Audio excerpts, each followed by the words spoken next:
Amen, je reprends. Jean 15, verset 10 à 11. Si vous gardez mes commandements, vous demeurez dans mon amour. De même que j'ai gardé les commandements de mon Père, et je demeure dans son amour. Je vous ai dit ces choses afin que ma joie soit en vous, et que votre joie soit parfaite.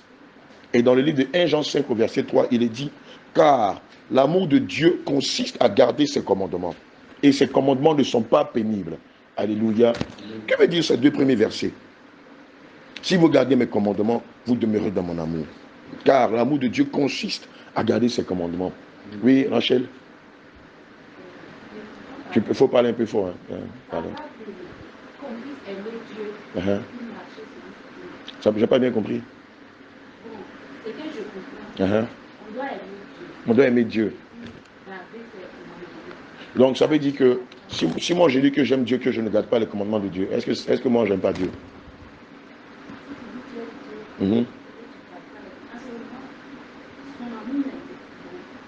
Son amour n'est pas à moi. Ça veut dire que si je dis que je suis chrétien et que je ne garde pas les commandements de Dieu en moi, ça veut dire que je ne suis même pas chrétien. Ou bien c'est pas ça, ou bien c'est ce que ça veut, c'est le contraire. Donc à la base, dire qu'on est chrétien nécessite quoi? Ou demande quoi? Marcher selon les commandements de Dieu. Alléluia. Amen.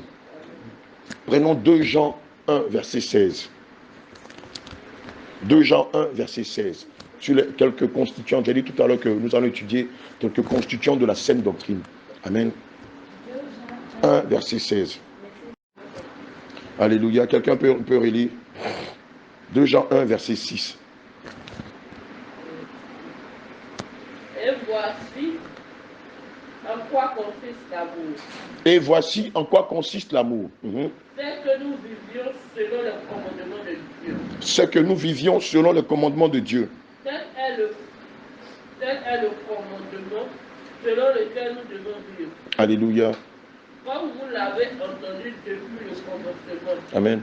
Il n'a pas d'autre but que de vous amener à vivre dans l'amour. Alléluia. Amen. Je lis dans ma version. 2 Jean 1, verset 6 dit. Et l'amour consiste à marcher selon ses commandements. C'est là le commandement dans lequel vous devez marcher, comme vous l'avez appris dès le commencement. Amen. Évidemment, dès le commencement, qu'est-ce qui va se passer dans le livre d'Exode vis-à-vis de Moïse? Qu'est-ce qui va se passer? Oui. Voilà ce qu'il attend de ses brebis. Que le Seigneur le respecte, pardon, que ses brebis le respectent. Que ses brebis se soumettent à lui. Que ses brebis lui obéissent.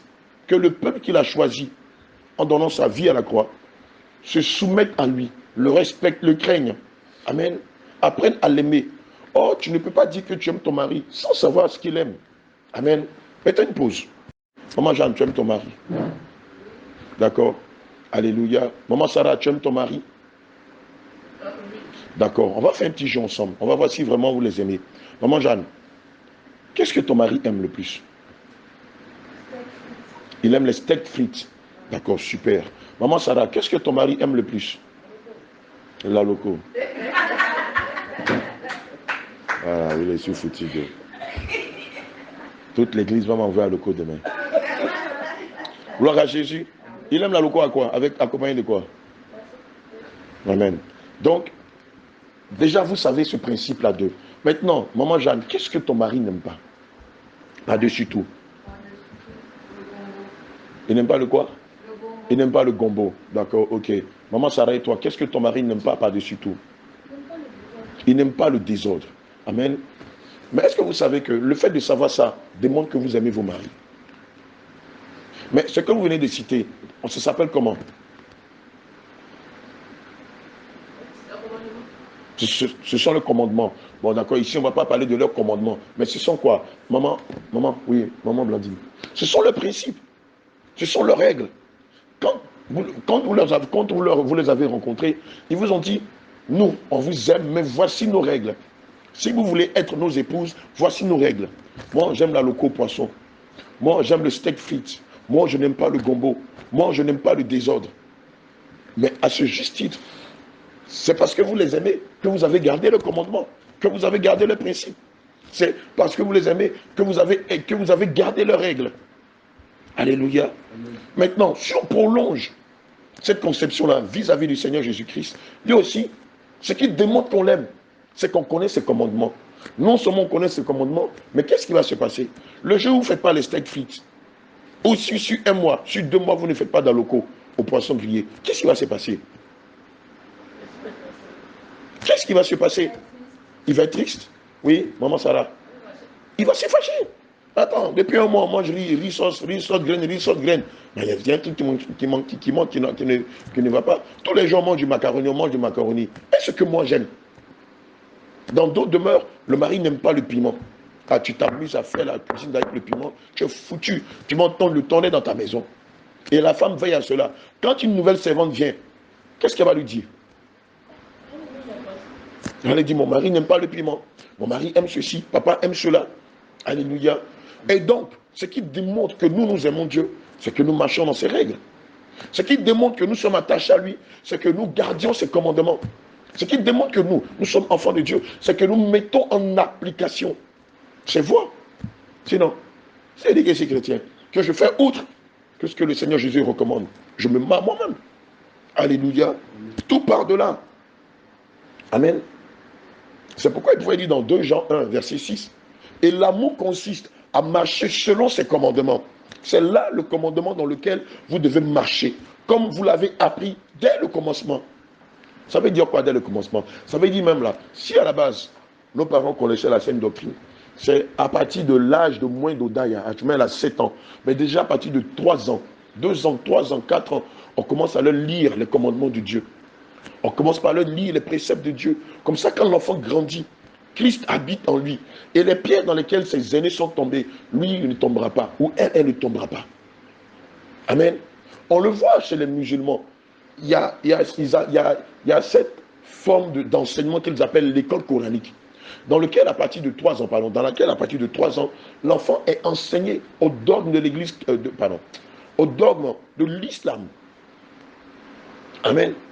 Et quand il grandit, il est formaté. Il ne faut jamais lui parler de Jésus. Al-Qaïda, Moudjao, Gao, Alléluia, crime, charia, amen, polygamie. Alléluia, charia, polygamie, abolition pour se purifier, sacrifice de bœuf, de mouton. Voici l'atmosphère dans laquelle le jeune musulman va grandir. Mais nous qui avons la vérité, on ne prend pas la peine d'enseigner nos enfants. Maman Sarah, c'est pas ça. Nous qui avons la vérité, on ne prend pas la peine d'enseigner nos enfants. Maman Blandine, c'est pas ça. Non, on est figé sur autre chose. Mais en fait, c'est le diable qui le permet. Parce que le diable, c'est que si nous sommes des sachants, il est foutu. Le diable, c'est que si nous connaissons la parole, si nous avons gardé l'essentiel de la parole en nous, il ne pourra pas nous avoir. Et qu'est-ce qu'il fait? Il va tenter de nous distraire en amenant des moyens de loisirs, d'amusement, de distraction de tout genre. Pour ne pas qu'on soit concentré sur la parole. Amen. Quelqu'un prend 2 Timothée 4, versets 3 à 4.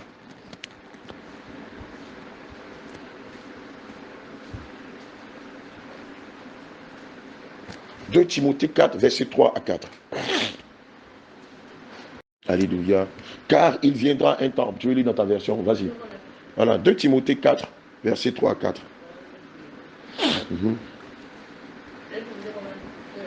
2 Timothée 4, versets 3 à 4. Car le temps viendra où les hommes ne voudront plus rien savoir de l'enseignement authentique, au gré de leur propre désir. Ils se choisiront une foule de maîtres à qui ils ne demanderont que de leur caresser agréablement. Dans ta version là, c'est fort, hein? Ils détourneront l'oreille de la vérité pour écouter des récits de pure émotion. Non, c'est bon. Alléluia. Car il viendra un temps, selon 2 Timothée 4, versets 3 à 4, où les hommes ne supporteront pas la saine doctrine, ne supporteront pas les enseignements qui donnent le salut. Aujourd'hui, on est à quel temps? Aujourd'hui, on a ce temps-là. Qu'est-ce que les hommes aiment entendre? Quels sont les enseignements? La doctrine que les religieux ou les obédiences, toutes confondues, aiment entendre. La prospérité, le mariage, quoi d'autre? Ne monopolisez pas le micro. Le quoi?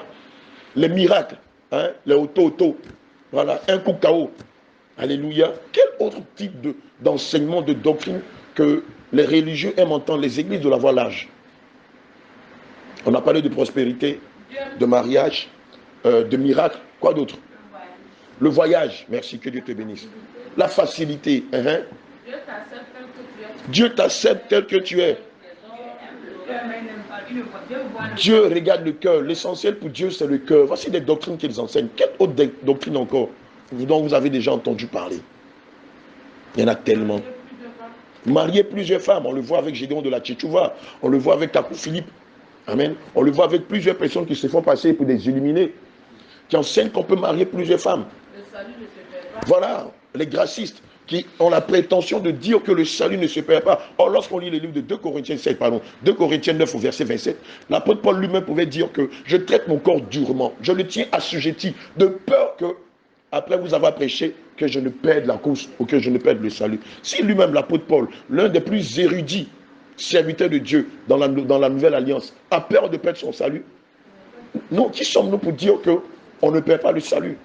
Alléluia. Quelle autre doctrine qui enseignait dans les églises de la voie large? Les fêtes de Noël, les fêtes du 31 décembre, la Saint-Valentin. Le pasteur lui-même qui n'est pas mort pour Christ, qui n'est pas mort pour l'église, a la prétention de célébrer son anniversaire dans l'église de Dieu. Les anniversaires. Bon. Faut que quelqu'un décroche parce que si on m'appelle aussitôt, c'est que ça doit être urgent. Donnez ça à maman Sarah. Elle n'arrête pas de m'appeler, apparemment ça doit être urgent. Elle s'appelle Sarah Niaouré, je ne sais pas. Apparemment ça doit être urgent. Alléluia. Quelle autre doctrine qu'on enseigne dans les églises? Toi dans ton église, rappelle-toi des doctrines qu'on enseignait dans l'église ou dans la secte ou dans l'église de la voie large où tu étais dans le passé avant de venir à la sainte doctrine. Oui, Rebecca.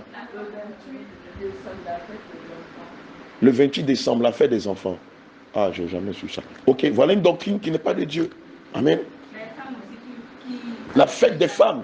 Hein, la fête des femmes, hein, l'émancipation de la femme, où on voit les femmes se réunir et puis faire des grandes fêtes en leur honneur et tout ça. Mais cette fête-là est dédiée. Merci, ça s'appelle quoi? Le 8 mars. C'est une fête qui est dédiée à Jézabel. Alléluia. Amen. C'est par elle que les femmes pasteurs sont rentrées dans l'église, par l'émancipation des femmes. Amen. Or, dans la parole de Dieu, la femme a son rôle, l'homme est au-dessus de la femme. Chacun a son rôle, mais l'homme est au-dessus. Il n'y a pas d'égalité entre l'homme et la femme dans l'église de Dieu, dans la présence de Dieu. La femme est inférieure à l'homme, elle est soumise à l'homme, et non pas égale, et non pas au-dessus de l'homme. Alléluia. Lorsqu'on lit le livre d'Éphésiens 5, à partir du verset 22, le Seigneur recommande que la femme soit soumise à son mari, qu'elle l'aime, qu'elle le respecte. Et à partir du verset 25, le Seigneur demande que l'homme aime sa femme, et qu'il a une seule femme, et qu'il prenne soin d'elle. Amen. Alléluia. On voit cet ordre-là. Le Seigneur Jésus est le chef de l'église. Alléluia. Et l'homme est le chef de la femme. Non pas le contraire. Ou non pas qu'ils sont égaux. Gloire à Jésus. Amen. Ayant la démangeaison d'entendre des choses agréables. Pour nous qui sommes déjà allés évangéliser, quand vous prêchez la sainte doctrine dans les rues, quelle est la réaction des gens? Ou des soi-disant chrétiens, mais en fait, qui sont dans les églises de la voie large. Quelle est leur attitude? Ils sont étonnés. D'autres sont comment? D'autres sont surpris. Amen. Quelle autre réaction qu'on rencontre sur le terrain lorsqu'on va évangéliser? Oui, Jeanne. D'autres sont en colère, ils sont énervés. Pourquoi ils sont énervés? Effectivement, parce que dans leur communauté, on ne leur enseigne pas la vérité. On a vu tout à l'heure, on leur enseigne la percée financière, la prospérité. On leur enseigne la Saint-Valentin, la fête des impudiques dans l'église, où tout le monde va s'habiller en rouge. Le pasteur va organiser un grand, comment ça s'appelle même, un grand événement dans un restaurant. On va inviter les couples et les futurs maris à venir en rose, hein, pour les femmes, pour les hommes en costume noir, avec une rose dans la veste, ou bien une rose, hein, une fleur de rose en caoutchouc ou naturel dans la main. On va organiser des jeux d'invisibilité, tout ça, dans l'église de Dieu. Amen. Le jour de la fête des femmes, c'est pareil. Les femmes vont venir endimancher sur le 31. La plupart, évidemment, viendront sexy. Chérie, regarde ma poitrine. Chérie, regarde mes dos. Chérie, regarde mes cuisses. Chérie, regarde mes mollets. Chérie, regarde mes seins. Et tout ça, tout ce désordre-là dans l'église de Dieu. Bien entendu, lorsque vous allez évangéliser, que vous vous mettez à prêcher la sainte doctrine, évidemment, il y a un clash entre le confort dans lequel ils sont et la dureté de la parole qu'ils entendent. Ils se disent, non, ça ne peut pas donner le salut, c'est trop dur. Non, nous, on vit dans un confort dans nos églises. On nous caresse dans le sens du poil. On pêche. Le diacre a sa copine, est marié, mais sa copine est l'une des chantres. Le pasteur lui-même, là, les plus belles filles de l'église sont à lui.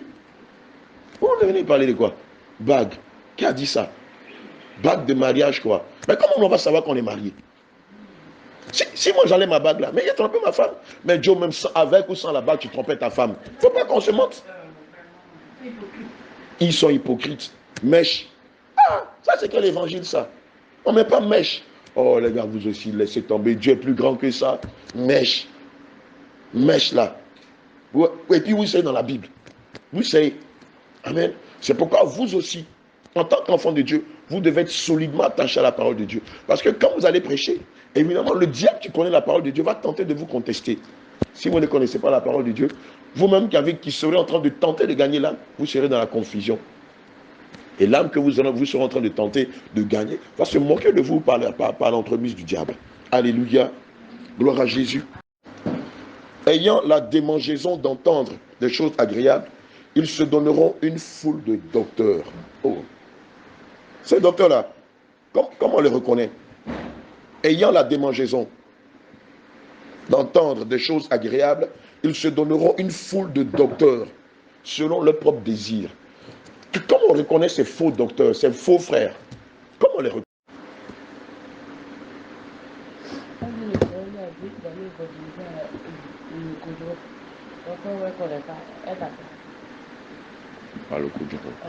Alléluia. Comment on reconnaît ces faux docteurs? Quelle est leur identité? Quelle est leur nature? Comment ils se présentent?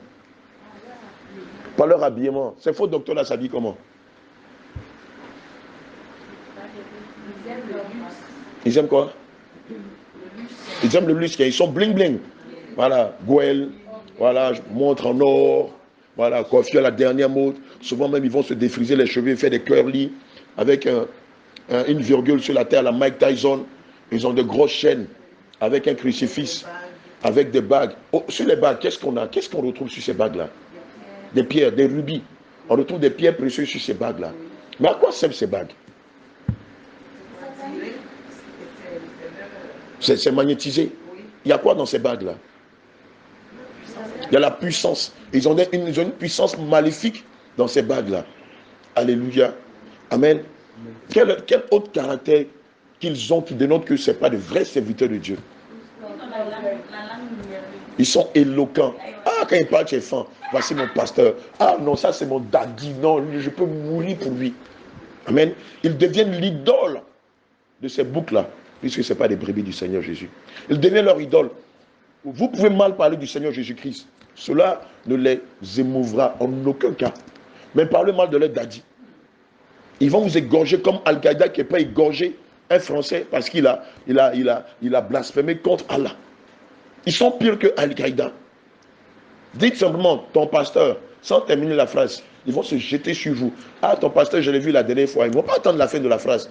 Le fait que tu as dit ton pasteur, là, pourquoi tu parles de mon pasteur?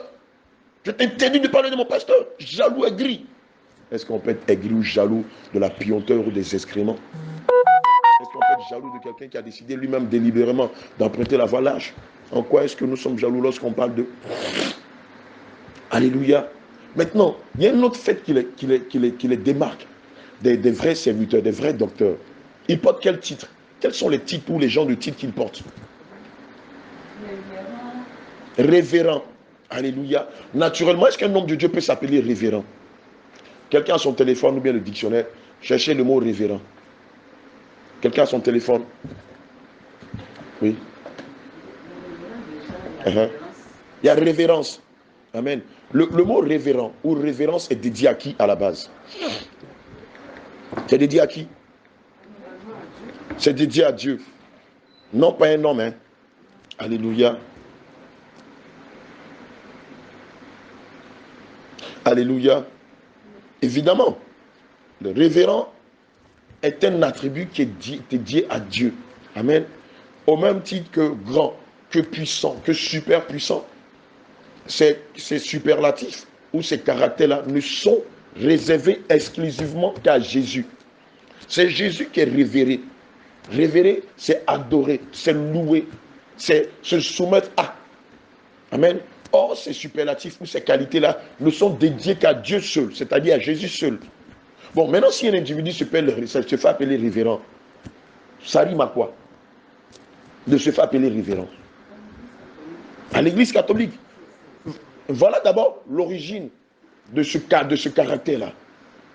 Puisque nous savons que tout ce qui se fait à l'église catholique prend le contre-pied de la parole de Dieu. C'est de là-bas que c'est quitté.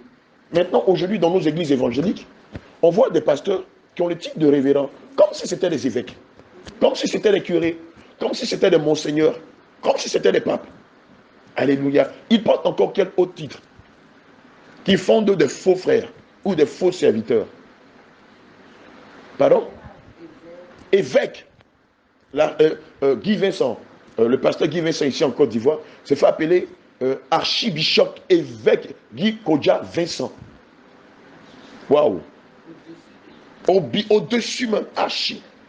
Alléluia. C'est-à-dire, lui, c'est une autre dimension, un autre level. Alléluia. Quel autre titre encore il porte? Général. Alléluia. Il porte le titre de général. Il porte le titre d'archibishop. Les plus petits, quand ils commencent avec le titre de bishop. Alléluia. Ils se donnent le titre de supervoyant. Amen. Alléluia. Ils se donnent des titres ostentatoires qui rivalisent avec les caractères de Dieu. Amen. On a l'impression qu'ils sont Dieu au-dessus de Dieu. Amen. Voici quelques caractères ou quelques attributs qu'ils ont, qui démontrent qu'effectivement, ils ne sont pas des serviteurs de Dieu. Amen. Quelqu'un prend Éphésiens 4.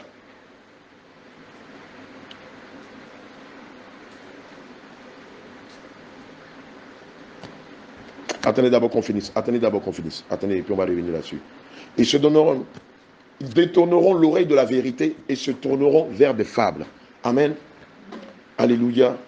Maintenant, la question qu'on va se poser est celle-ci. C'est quoi la saine doctrine? C'est quoi la saine doctrine?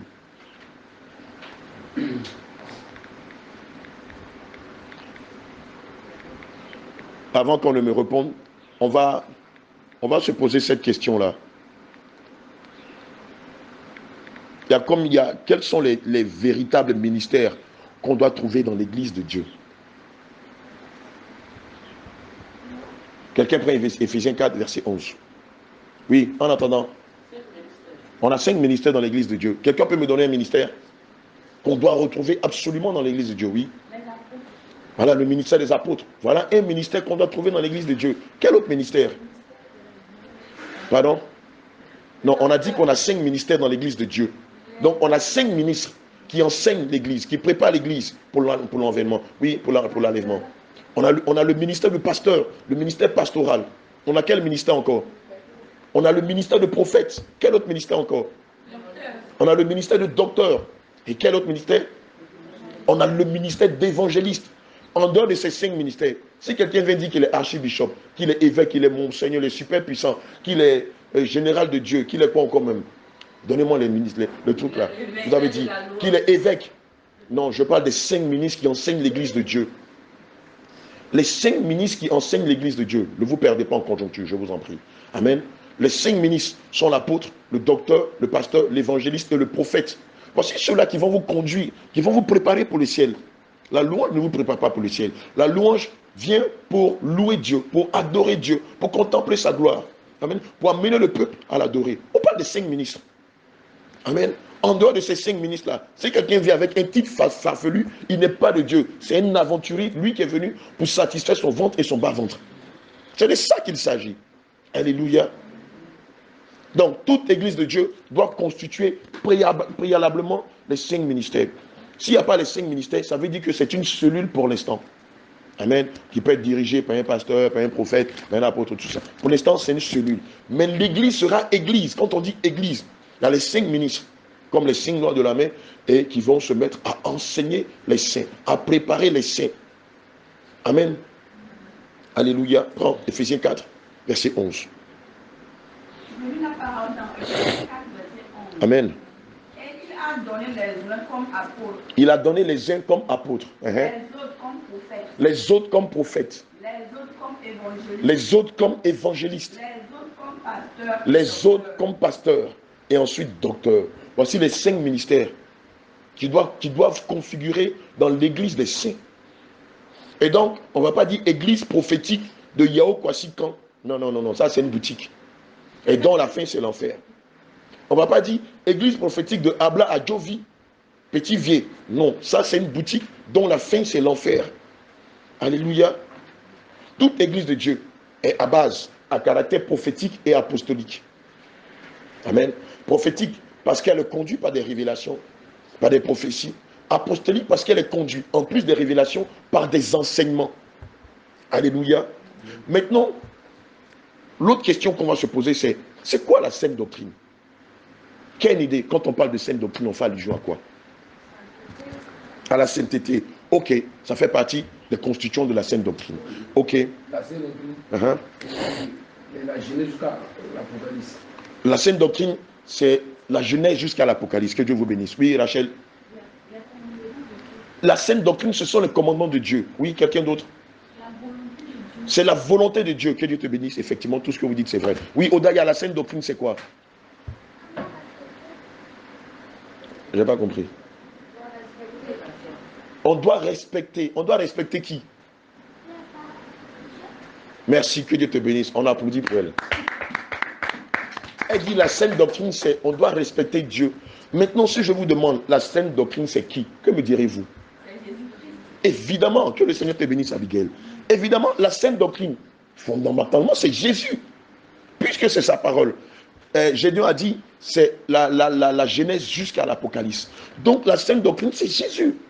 Marcher dans la saine doctrine, c'est épouser Christ. Amen. Dès l'instant, vous respectez les principes de vos maris, vous fusionnez avec eux. Vous devenez un avec eux.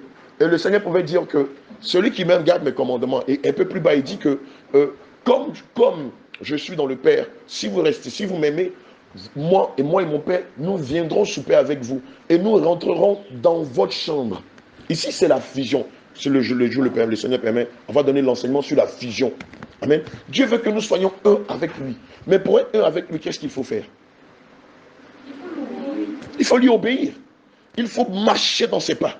Il faut l'imiter, le copier. Amen. Le connaître. Mettre ses commandements en pratique. Mettre sa saine doctrine en pratique. Mettre sa parole en pratique. Maintenant, dans la saine doctrine, que le Seigneur nous bénisse. Maintenant, dans la saine doctrine, on a quoi? Oui, allons-y. Quelqu'un avait parlé de commandements. En plus des commandements, on a quoi d'autre? Non. Il y a des trucs. On a les commandements de Dieu. Ensuite, on a quoi d'autre dans la saine doctrine? Bon, la volonté de Dieu. Hein, on a quoi d'autre? On a les principes de Dieu. On a quoi d'autre? Les quoi? Les lois morales. Parce que les lois, il y en a de plusieurs sortes. Alléluia. Des lois telles que la loi du talion. Le œil pour œil, dent pour dent, pied pour pied, morsure pour morsure, meurtre pour meurtre. Est-ce qu'aujourd'hui, nous, les saints, on doit pratiquer ça? Comme dans l'ancienne alliance où c'était des guerriers. Amen. Est-ce qu'aujourd'hui, si quelqu'un me gifle, moi aussi, badja dans sa joue, ma gifle, tu me connais mal, moi ici, un bêté de gagnois. Est-ce qu'on a le droit de faire ça aujourd'hui dans la saine doctrine? Est-ce qu'on a le droit d'égorger des gens, de lapider des femmes adultères? Est-ce qu'on a le droit de faire ça aujourd'hui? Non, ces lois ont été abolies. Cette loi-là qui disait qu'on faisait le mal pour le mal, la morsure pour la morsure, elle n'est plus d'actualité. Ce que le Seigneur veut qu'on garde, ce sont les lois morales. Alléluia. Ne vole pas, ne ment pas, ne triche pas, ne prend pas le mari de quelqu'un, ne va pas prendre la femme de quelqu'un, ne va pas convoiter le bien d'autrui. Amen. Ne va pas t'endetter, ne pas rembourser l'emprunt que tu as fait. Ne va pas chez un marabout pour prendre des gris-gris, pour faire du mal à quelqu'un, ou même pour faire évoluer tes activités. Tu ne vas pas commettre un avortement, tu ne dois pas avoir des rapports hors mariage. Voici les lois morales que le Seigneur Jésus veut qu'on garde. Mais la loi du talion, on n'en a plus besoin. Quel autre type de loi dont on n'a plus besoin? La loi des rituels. Amen. Tu finis de faire ta période menstruelle, et puis tu vas prendre des oiseaux, tu vas les amener à l'église, et puis on va les sacrifier. Ça, on n'en a plus besoin. Alléluia. Amen. Le sacrifice des veaux, des bœufs, des boucs, hein, pour l'expiation de nos péchés. Ça, on n'en a plus besoin. Alléluia. toutes ces lois ritualistes-là, nous n'en avons plus besoin. Mais tout ce qui est lié à la morale, le Seigneur veut qu'on les garde. Amen. Il veut qu'on les mette en application. Donc, comme vous l'avez dit tout à l'heure, on a les commandements, on a les principes, on a les préceptes, on a les ordonnances, on a les lois morales, on a aussi des alliances que le Seigneur Jésus a tissées qui sont toujours d'actualité. Amen. L'une des premières alliances que le Seigneur a tissées entre lui et Abraham, c'est... Non, attention, attention. L'une des premières, que le Seigneur te bénisse, ma fille, on va revenir tout à l'heure sur la circoncision. L'une des premières alliances que Dieu a tissées avec Israël, c'est la dîme, c'est les prémices, c'est les actions de grâce. Amen. Melchisedec, c'est Dieu, puisque les Saintes Écritures disent qu'il n'avait ni père ni mère. Amen. Donc, les actions de grâce, les dîmes et les offrandes continuent d'exister. Une autre alliance qui continue de subsister, c'est le mariage. C'est la fécondité, c'est le multipliez-vous, c'est le assujettissez la terre. Amen. D'ailleurs, même l'une des conditionnalités du salut de la femme, c'est la maternité. Oui, c'est la maternité. Alléluia. C'est l'éducation de vos enfants selon la saine doctrine. C'est le aimer vos maris, comme Christ a aimé l'Église. Alléluia. C'est le fait de vous soumettre à vos maris. Oui, voici les conditionnalités. Voici quelques conditionnalités du salut de la femme chrétienne. Dieu n'a jamais demandé à la femme chrétienne de se mettre à la chair, de prendre l'autorité, d'enseigner les hommes et les femmes. Non, ça c'est un proscrit. Ça c'est de la confusion. Alléluia. Amen. Gloire à Jésus. On continue. Et que tu multiplies, et que l'Éternel ton Dieu te bénisse dans le pays dont tu vas entrer en possession. Amen.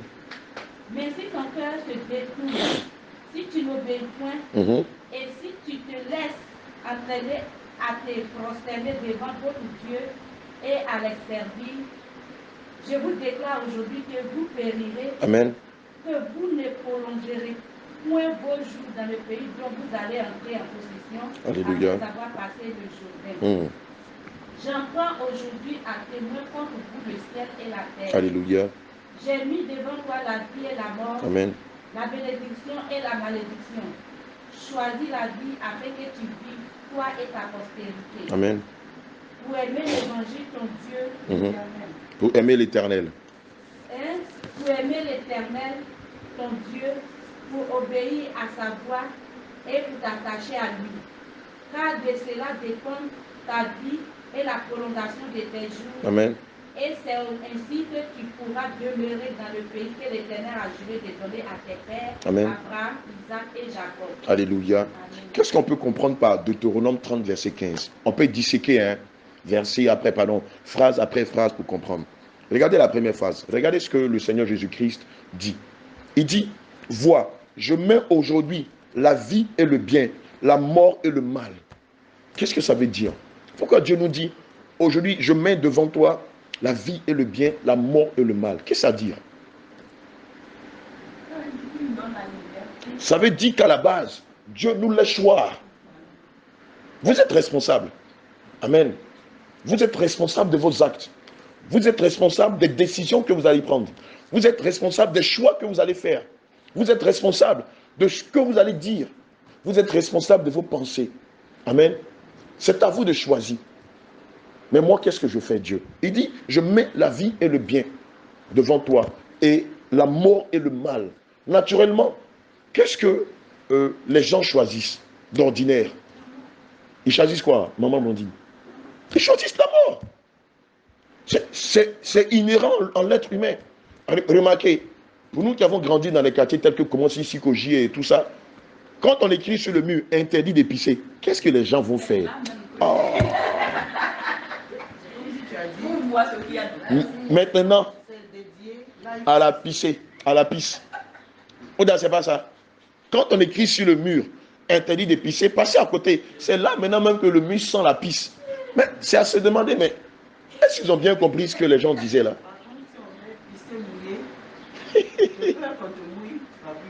Effectivement.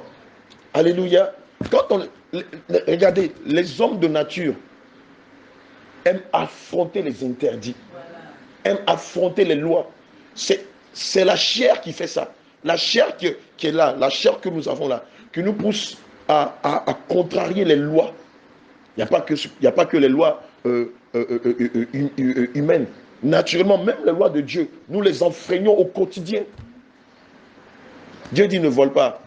Ah, ici on ne vole pas, c'est moi, ils me connaissent même. Et on ne prend pas ça. Moi, ils vont entendre parler de moi. Il ne faut pas toucher ça. Moi, je vais toucher sa pion et puis je vais voir les représailles. C'est inhérent en l'être humain. Alléluia. À cause de la chair. La chair aime tout ce qui est interdit. Ne vole pas, ne mange pas, ne prend pas. Lui, c'est ça qu'il va faire. Amen. Et puis il attend la suite. Ah, j'ai volé, puis quoi? J'ai menti, et puis quoi? Ah, arrêtez ça là. Tous les jours, on fait ça ici. C'est quoi ce truc-là? Alléluia. Quand on ne met pas les boucles d'oreilles. Où c'est écrit, on ne met pas les boucles d'oreilles. Et quand tu lis les versets qui disent qu'on ne porte pas des bijoux, des perles ou des boucles d'oreilles, on te dit non, ça, écoute, c'est contextuel. C'était à une date bien précise. C'était une période bien précise. C'était. Pardon? Le raisonnement. Bien sûr. Alléluia. Amen. On continue. Car, au verset 16, je te prescris aujourd'hui d'aimer l'Éternel, ton Dieu. Regardez bien, de marcher dans ses voies. Tout à l'heure, on en parlait. Amen. Et d'observer ses commandements, ses lois et ses ordonnances, afin que tu vives. Amen. Et que tu multiplies. Quel est l'avantage si on marche dans les voies de l'Éternel? Si on lit à partir du verset 16, quels sont les avantages? Si on décide de suivre Dieu, de marcher dans ses voies. Oui, Rachel? La longévité. Quoi d'autre? Les bénédictions. Il ne faut pas garder, non, ma fille, tu es première de la classe. Il y a plusieurs élèves qui sont là. Quoi d'autre? Si on prend la résolution, pardon? La vie éternelle. Amen. Voici le summum des récompenses que le Seigneur Jésus veut donner à ses brebis, veut donner à son épouse. Quoi d'autre encore qu'on gagne lorsqu'on marche selon les commandements, selon les voies de l'Éternel? Oui, Jeanne? Pardon? Oda? Quels sont les avantages si on marche dans la voie du Seigneur Jésus? D'accord. Maintenant, si on respecte Dieu là, qu'est-ce qu'on gagne? On va être riche. Ici, on va parler de toutes sortes de richesses. Hein. Ce n'est pas forcément la richesse pécuniaire. Voilà, toutes sortes de richesses. On va qualifier ici la richesse de bénédiction. Elle peut être aussi pécuniaire. Alléluia. Amen. Amen. On continue. Donc, les avantages, c'est afin que tu vives et que tu multiplies et que l'Éternel, ton Dieu, te bénisse dans le pays dont tu vas entrer en possession. Donc, on va parler ici de toutes sortes de bénédictions. Elle peut être matérielle, elle peut être sociale, elle peut être maritale, elle peut être intellectuelle. C'est toutes sortes de grâces. Nous savons que les bénédictions de Dieu ne sont suivies d'aucun chagrin. Un bon papa, lorsque ses enfants le respectent, il n'a même pas besoin de dire je vais m'habiller, je vais manger, je vais aller à l'école, je veux faire ceci. Le père lui-même d'avance sait ce dont ses enfants ont besoin.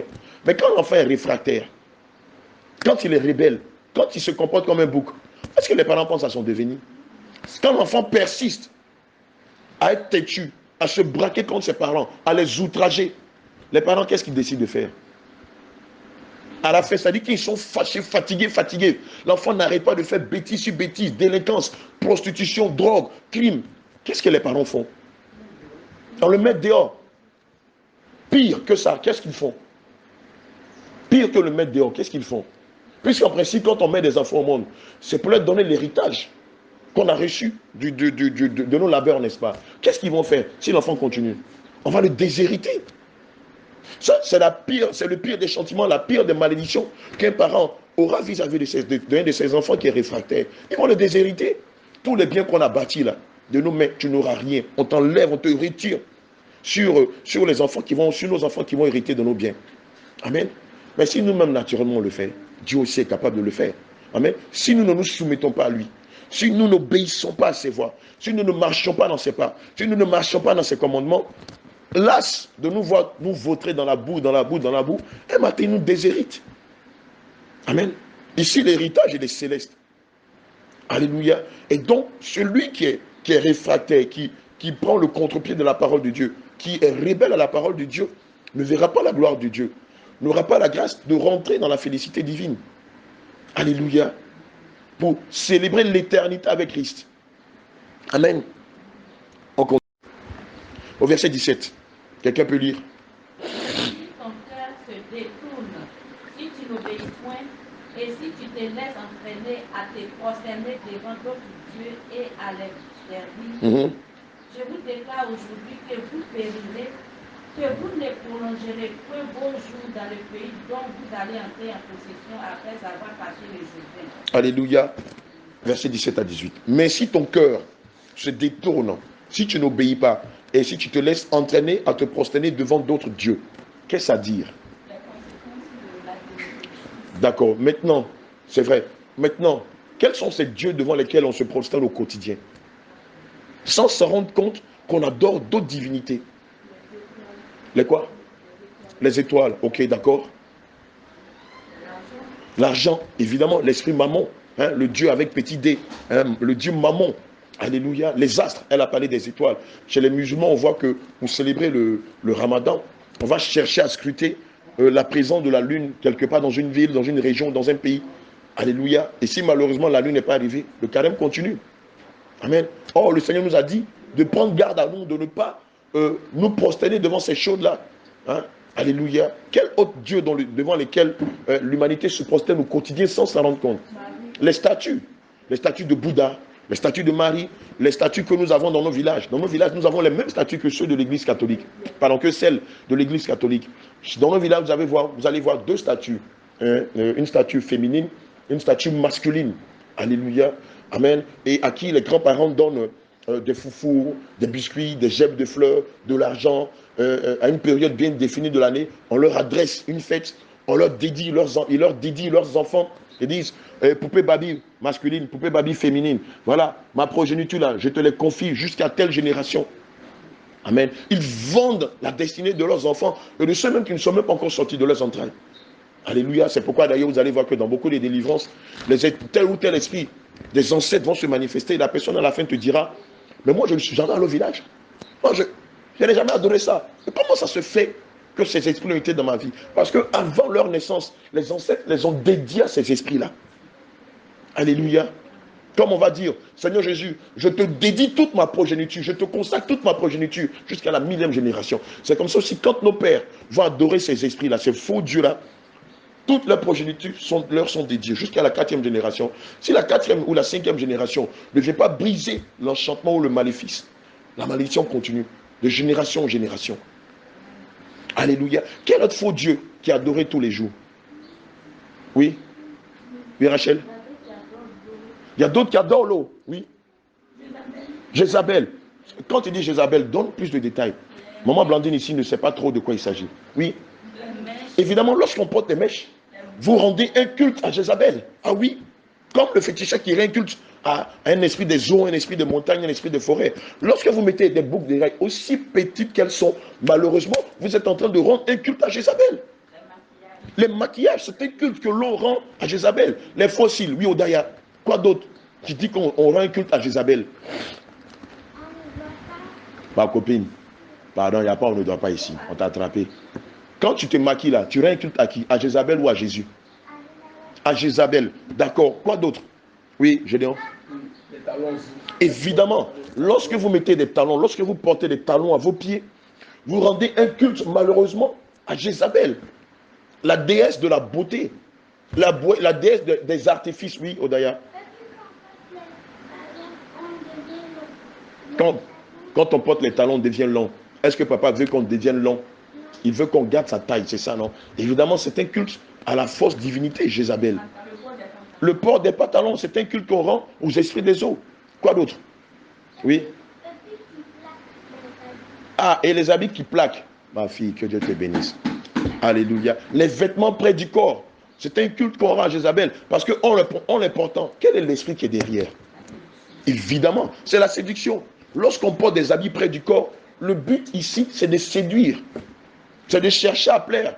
C'est ce qu'on appelle ici, dans le langage, c'est ce qu'on appelle le fétichisme. Amen. Je sais que j'ai une partie de mon corps qui plaît. Qu'est-ce que je vais faire? Je vais m'habiller de telle sorte à pouvoir aguicher, à pouvoir attirer. Ça s'appelle le fétichisme. C'est-à-dire cette partie de son corps-là. Pour nous les hommes, par exemple, qui avons de gros bras ou de belles cuisses, vous allez voir que le plus souvent, on va porter des shorts. Et puis tu vois les cuisses, et puis les filles là les regardent. Mais s'il est en forme, hein, ou bien il va porter des débardets. hein, qui arrive, hein, voilà, au début des biceps ici. Et puis quand tu vois ces muscles-là, c'est comme ça. Et puis souvent, les femmes les plus perverses là, ah mon frère, tu vas bien? Comment tu vas? Elles vont toucher. Ou bien quand la poitrine est surélevée comme ça, elles disent, comment tu es bien habillé, hein? Mais tu portes un bon parfum. Oh, tout ça, c'est pour pouvoir profiter de son corps. Alléluia, c'est un péché. Gloire à Jésus. Donc voici quelques fausses divinités que l'on adore sans se rendre compte. Il y en a plusieurs, il y en a des milliards. Si on va en parler, on ne va pas quitter ici. Amen. Au verset 19. Voilà, tu parlais des conséquences, 17 à 18. Quelles sont les conséquences de désobéir à Dieu? La mort éternelle, ça c'est la finalité. Mais déjà même sur terre, comment les choses vont tourner? Tu ne peux pas prospérer, oui. Quoi d'autre? Quand on ne respecte pas Dieu, que Dieu te bénisse, on va en enfer. Mais ça c'est la fin. Mais déjà ici sur la terre, qu'est-ce qu'on vit quand on ne respecte pas Dieu? On ne rentre pas dans ses grâces. Oui, maman Blandine. Tu tournes en rond. Tu es frappé de malédictions. Et dont l'une des malédictions, c'est le perpétuel recommencement. Maman, j'en ai parlé ici de la maladie. Évidemment, quand on désobéit à Dieu, son corps devient comme des portes. Amen. Et évidemment, les maladies auront accès à nous. Alléluia. C'est pourquoi vous allez voir que dans le processus de la guérison, alléluia, tant que la personne ne s'est pas repentie, il ne peut pas avoir guérison. Il faut préalablement que la personne demande pardon pour ses péchés. Assurément, la personne trompait sa femme. Assurément, il humiliait sa femme. Assurément, il méprisait sa femme. Assurément, il brimait ses enfants. Assurément, il abandonnait ses enfants. Assurément, au service, il mangeait le pain de la corruption. Assurément, c'était quelqu'un d'orgueilleux. Assurément, c'était un idolâtre. C'était quelqu'un qui, depuis des années, ne parlait plus avec ses parents. Amen. Et beaucoup de péchés, beaucoup de péchés, beaucoup de péchés. Assurément, c'était un voyou, c'était un voleur, c'était un anarcheur, il allait chez les féticheurs, c'était un marabout et tout ça. Et évidemment, si la personne ne s'est pas repentie de ses péchés, et si la personne n'a pas confessé Christ, l'Esprit de Dieu qui est un gentleman ne peut pas rentrer dans sa vie pour opérer. Alléluia, oui, un gentleman, c'est quelqu'un qui te laisse le libre choix. C'est ce qu'on est en train de voir. Amen. Il a dit, je mets la vie et le bien devant vous, la mort et le mal devant vous. Mais Dieu veut qu'on fasse un choix. Évidemment, si on fait le choix délibéré de ne pas nous soumettre à lui, toutes sortes de malédictions viendront s'abattre sur nous. Quelqu'un a dit que tu ne seras pas béni. Quelqu'un a dit que tu ne seras pas prospère. Qu'est-ce qu'on peut dire d'autre? Jean a parlé de maladie. Quoi d'autre? Quand on désobéit à Dieu, toutes les portes du diable sont sur toi, évidemment. exposées en fait. Tu es un panneau, un gaillard panneau vert sur l'autoroute. Tu te livres à la vindicte de l'esprit méchant. N'importe quel type de malheur peut te frapper subitement. Demande à tous ceux qui vivent sans Christ. Ils n'ont pas de vie de prière. C'est zéro. Ils n'ont pas de vie de jeûne. Ils n'ont pas de vie de consécration. Ils ne savent rien de la sainteté. Pire, ils ne savent rien de la sainte doctrine. Évidemment, leur système, tout le système spirituel, tous les talents, tous les sens spirituels sont fermés. Donc si le malheur vient, ils ne savent pas. Si le bonheur vient, ils ne savent pas. Ils sont là comme ça. Chez nous, en Ani, on dit Ben Nande Jobli Jobli. Ça veut dire marche dans le hasard, dans le billard. Et c'est quand le malheur arrive, on dit il est mort. Ah, mais il avait à peine 27 ans. Il avait à peine 40 ans. Comment ça, il est mort? Ah, il a attrapé une sale maladie. Mais comment ça? Mais oui, parce que le processus de sa vie n'est pas conforme à la sainte doctrine. Parce que lui-même, il a pris la résolution de ne pas marcher selon les commandements, selon les lois morales de Dieu. Donc, Dieu lui-même, là, fais pas attention à lui. La parole de Dieu dit que même que sa prière est une abomination devant Dieu. Parce qu'il ne marche pas conformément à la parole de Dieu. Sa prière n'a pas d'effet. Le Seigneur ne veut même pas l'écouter. Parce qu'il est dans le péché, dans le péché, dans le péché. Alléluia. Amen. Mais si ton cœur se détourne au verset 17, si tu n'obéis point, si tu te laisses entraîner à te prosterner devant d'autres dieux et à les servir, regarde ce que le Seigneur Jésus dit. Il dit, je vous le déclare. C'est un avertissement. C'est un garant. C'est une menace. Je vous le déclare. Je vous mets en garde. Aujourd'hui, que vous périrez. Ici, périr, c'est la mort dans tous les aspects de sa vie.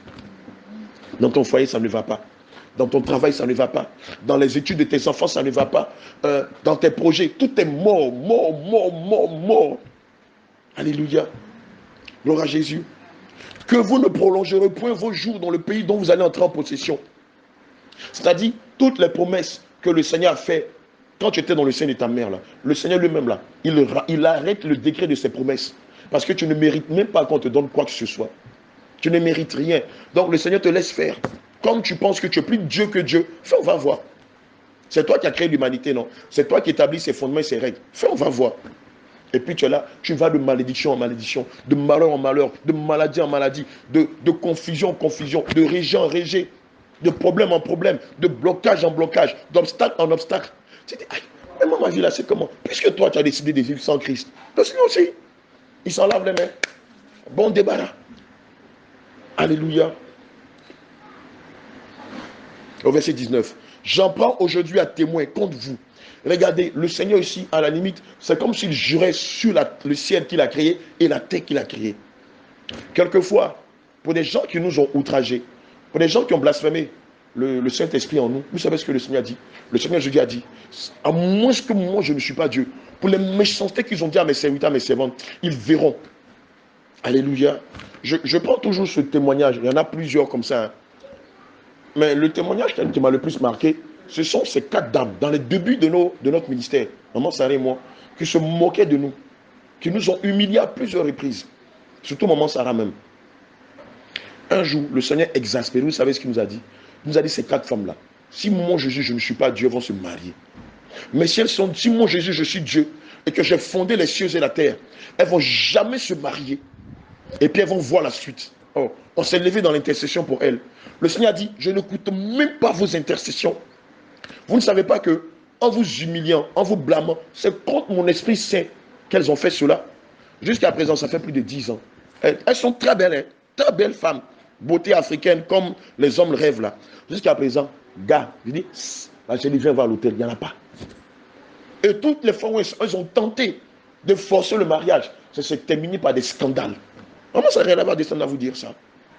On a élevé la voix pour dire, Seigneur, aie compassion. Le Seigneur a dit 0. Moi, je choisis qui je veux pour faire mon œuvre. Même si je choisis un ancien braqueur, c'est moi qui l'ai choisi. Et donc vous n'avez pas le droit de le condamner, de le juger, ou de dire des méchancetés sur lui. J'ai dit, on tremblait comme ça. On a tout essayé. Le Seigneur dit même, vos prières ne montent même pas au plafond. Ça dit ici, là. Vous dites même que ça va au premier ciel. Je ne vous écoute pas. Parce qu'elles ont blasphémé contre mon Esprit Saint. Jusqu'à présent, ça fait plus d'une dizaine d'années. 0. Son Esprit Saint, oh, non. Alléluia. Mais il faut venir t'humilier. Mais si tu ne t'humilies pas et que tu continues dans ta lancée, le Seigneur s'y prend un décret. Amen. Et ce genre de situation-là, c'est arrivé. Évidemment, te pardonner parce qu'ici, tu es dans l'ignorance. Mais si tu persistes dans ton mal, oh, ce n'est pas des serviteurs de Dieu, c'est des faux, c'est des djoudjous, c'est des magiciens, c'est des pratiquants de poro, de tanoé, de vaudou. Oh. Ah bon? Des pratiquants de vaudou peuvent-ils enseigner la saine doctrine? Des magiciens peuvent-ils dire aux femmes de se dépouiller, de ne pas se parfumer? Naturellement, quand on va pratiquer le vaudou, le langage qu'on a n'est pas celui de Christ. C'est bien au contraire la percée financière, le mariage, l'élévation, le voyage. Tu ne peux pas prêcher la saine doctrine et pas aller prendre gris-gris. Alors pas quoi. Mais ça fait du 2 poids 2 mesures. Déjà même que le message de la saine doctrine n'attire pas la foule. Nous, aujourd'hui, nous on est à notre 5e église. 5e église. Les 4 autres, Satan les a cassés. Mais évidemment, sous la direction du Seigneur Jésus. Le Seigneur a permis que Satan nous éprouve.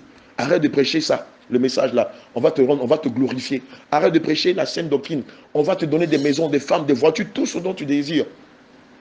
Comme le Seigneur a permis que Satan éprouve Job. Jusqu'à la 4e fois, à la fin de la 4e fois, le Seigneur a dit, je vous ai suffisamment éprouvé. Maintenant, je fais descendre mon église du ciel. C'est pourquoi cette église-là, malgré tout ce que l'ennemi a tenté de faire, elle est restée statique. Alléluia. Elle est restée statique. Non pas que c'est l'église de l'apôtre Abraham, mais parce que le Seigneur a éprouvé son serviteur qu'il avait choisi. Il a vu qu'il a persévéré. Mais quand on a commencé, je n'étais pas seul. Je n'étais pas seul, on était plusieurs frères dans ma vie qu'on a commencé. Mais eux tous ont retourné leur veste. D'autres sont retournés dans le monde. D'autres ont conçu des églises où le monde est prêché. Mais nous, on est restés fermes sur ce que le Seigneur nous a légué comme legs. Amen. Alléluia. Si aujourd'hui vous venez, ce n'est pas un concours de circonstances, ce n'est pas le fruit du hasard. C'est parce que cela était prévu depuis le début. Depuis le début. Amen.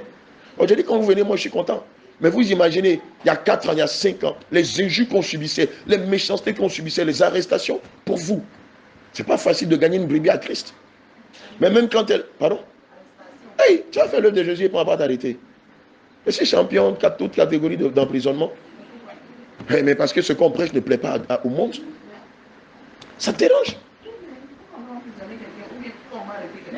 Ah, mais le Christ n'a-t-il pas été arrêté? Les prophètes n'ont-ils pas été arrêtés? Les apôtres n'ont-ils pas été arrêtés? Évidemment. Non, Blandine, bonne arrivée. Je vais te donner la dernière mise en garde que tout mon quartier a eu à faire compétition avec un courrier pour me donner. Alléluia. Mais nous savons tous qu'il n'y a pas d'accord entre la lumière et les ténèbres. Jamais. Maman Blandine, tu vas voir ce qui va se... Toi, c'est maintenant que tu es arrivé, non? Tu vas voir le clash d'ici quelques jours, d'ici quelques mois. Quand tu seras ferme, quand ta famille dira, mais c'est quoi? Et puis tu vas dire, non, moi c'est ça ou rien, c'est Christ ou rien. Tu vas voir, les gens vont se lever contre toi dans ta famille. Et puis maintenant, le voisinage. Tes voisins avec qui tu ris, tu causes là. Tu vas voir maintenant le visage hideux, le masque qu'ils portent. Ils vont à l'église, mais en fait, ils n'ont jamais été convertis. Tu vas voir. Il dit, moi, ils ont amené bataillon, détachement, un cargo de CRS. Ils étaient au moins une trentaine dedans. Comme si j'étais de Al-Qaïda. En pleine prière, pendant qu'ils avaient, le président avait pris un décret pour fermer les églises. Peut-être que nous en prière. Tout le voisinage, mon voisin est commissaire, il a appelé un détachement d'une trentaine de policiers, sont descendus. Ils sont venus arrêter des bandits armés, lourdement armés. Quand ils sont arrivés en prière doucement, il dit, le Seigneur les a mis dans la confusion. Ils sont venus eux-mêmes, ils ont enlevé leur chapeau, ils se grattaient la tête. C'est comme ça que vous priez. Vous ne faites pas de bruit. Et puis ils nous comptent. Mais ils ne sont même pas une cinquantaine. Ils sont 15, 14. Aïe, mais nous, c'est pas ce qu'on nous a dit. Oui, on dérange le monde. Et comme on n'est plus du monde, le monde tente par tous les moyens de nous museler, de nous arrêter, d'arrêter le processus de l'enlèvement. Ils ne veulent pas. Mais si le monde a arrêté le Seigneur Jésus-Christ lui-même, qui est notre Père, à tous, mais nous qui sommes à son image, qui faisons son œuvre, est-ce qu'on sera épargnés? Pas du tout. Alléluia. Quand on lit le livre d'Apocalypse 21 verset 27, il est dit que aucune chose abominable n'héritera du royaume des cieux. Or, pour agir fidèlement selon la parole de Dieu, le principe fondamental, c'est méditer la parole de Dieu. Alléluia. Si on ne médite pas la parole de Dieu, comment on peut connaître les commandements de Dieu, les principes de Dieu, les règles élémentaires de Dieu? Comment on peut connaître même les commandements, les préceptes de Dieu ou ses ordonnances? Amen. C'est pourquoi beaucoup d'enfants de Dieu sont vides. Ils sont là, ils vont à l'église, mais ils n'ont pas l'essentiel, ils n'ont pas l'essence même de la parole de Dieu en eux. Et quand ils tentent d'évangéliser une âme, ça part dans tous les sens. Ils vont se mettre à insulter les musulmans, les catholiques. Vous les musulmans, vous allez mourir, vous allez en enfer. Amen. Non, ce n'est pas de ça qu'il s'agit. Oui, c'est une vérité. Mais on n'approche pas les gens comme ça. On n'aborde pas une brebis qu'on veut gagner, une âme qu'on veut gagner. Amen. Alléluia. Le livre des Proverbes 15 dit que le sage rend la science aimable. Amen. Mais l'insensé, lui, là, quand il parle là-haut, c'est pour tout gâter. Les catholiques vont en enfer, les athées vont en enfer. Oui, c'est une vérité. Mais quand on cherche à gagner une âme, il faut trouver une autre approche. Le truc ici, c'est de parler du péché, le nom de la religion. Parce que les gens sont plus attachés à leur religion qu'à quoi que ce soit. Et dès qu'on s'attaque à leur religion, le diable se sert de ça en même temps. Éphésiens 6, 12 dit que nous n'avons pas à lutter contre la chair et le sang, mais contre les dominations. Donc tu ne vas pas attaquer la religion. Oui, la religion est fausse. La religion condamne. Mais non, fais comme si tu draguais une femme. Trouve la formule, trouve le processus, parle-lui du péché. Quand tu lui parleras de son péché, ses yeux seront ouverts. Il va réaliser que, effectivement, la vie qu'il mène ne plaît pas à Dieu. Et s'il persiste, il ira en enfer. Et même s'il ne veut pas t'écouter, demain, cela leur servira de témoignage.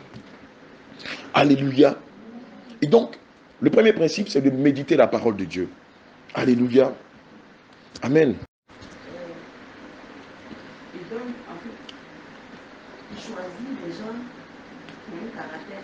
Effectivement, qui ont de l'autorité. Mais c'est lui-même qui nous donne cette autorité-là. Tu vas dire quoi et puis tu vas écouter. On va te dire quoi? Alléluia. C'est comme le chat qui passe, le chien en train d'aboyer, le chat passe. Et c'est vrai.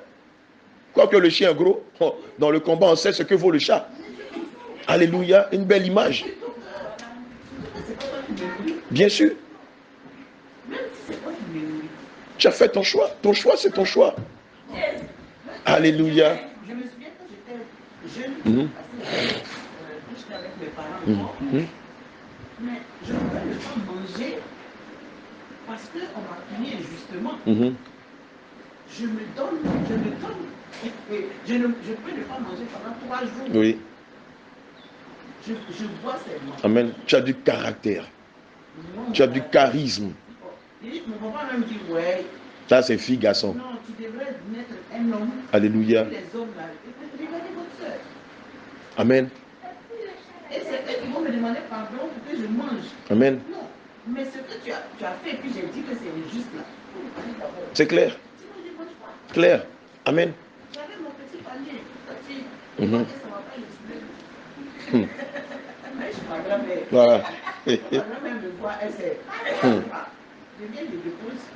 Je suis avec elle. Amen. La parole de Dieu dit que ton oui soit oui et que ton non soit non. Je suis Amen. venu en taxi, même alors que j'ai une voiture. Oui. Mon fils est né après la voiture, mais pas que je vienne. Pensant que tu n'allais pas venir. Vous savez, je n'allais pas venir. Mais c'est quand il a fait ça, il a frotté mon orgueil. J'ai dit, mais le petit là, il dit quoi même? Tu es sorti de mes entrailles. Je suis sorti de mes entrailles. Et puis bon, depuis hier, vers 17h, il a commencé à m'appeler. Il m'a appelé les voix. C'est pas que la droite. Alléluia.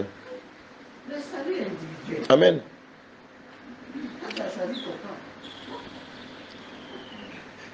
là maintenant que tu comprennes, Il va finir par comprendre. On va prier pour lui. Alléluia. La première des choses, en tant que chrétien, que nous devons faire pour mettre la parole de Dieu en application, c'est quoi?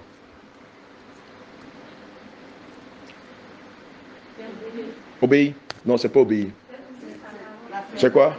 Non, c'est pas la fermeté. C'est quoi, Rachel? Évidemment, c'est méditer la parole de Dieu. C'est le premier principe. Amen. Je veux connaître mon époux. Je veux connaître mon Dieu. Je veux connaître mon Seigneur. La première des choses, c'est d'apprendre à le connaître en méditant sa parole. Amen. Si vous n'avez pas pris la peine d'écouter vos maris respectifs, vous ne les connaîtriez pas. Évidemment, vous ne sauriez pas comment les aimer. Donc, la première des choses qu'on va faire, c'est d'appliquer Jésus 1, verset 8. On va lire ensemble. Jésus 1, verset 8. Verset 8. Ce sera la première des choses qu'on va faire. Amen. Notre salut. En fait, le mot salut même veut dire quoi? Quand on dit son salut. Jeanne, tu as une idée? Le mot salut en lui-même veut dire quoi?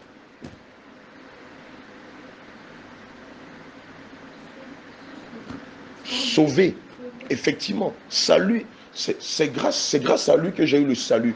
Tu es en train de marcher sur l'autoroute, un gros camion arrive là-bas, mais à cause de tes problèmes, tu es tellement submergé par tes problèmes que tu ne fais pas attention. Puis quelqu'un vient t'arracher, juste à temps, devant le gros camion. Évidemment, par lui, tu as eu le salut. Amen. C'est par lui que tu t'es sauvé in extremis d'un accident mortel. Amen.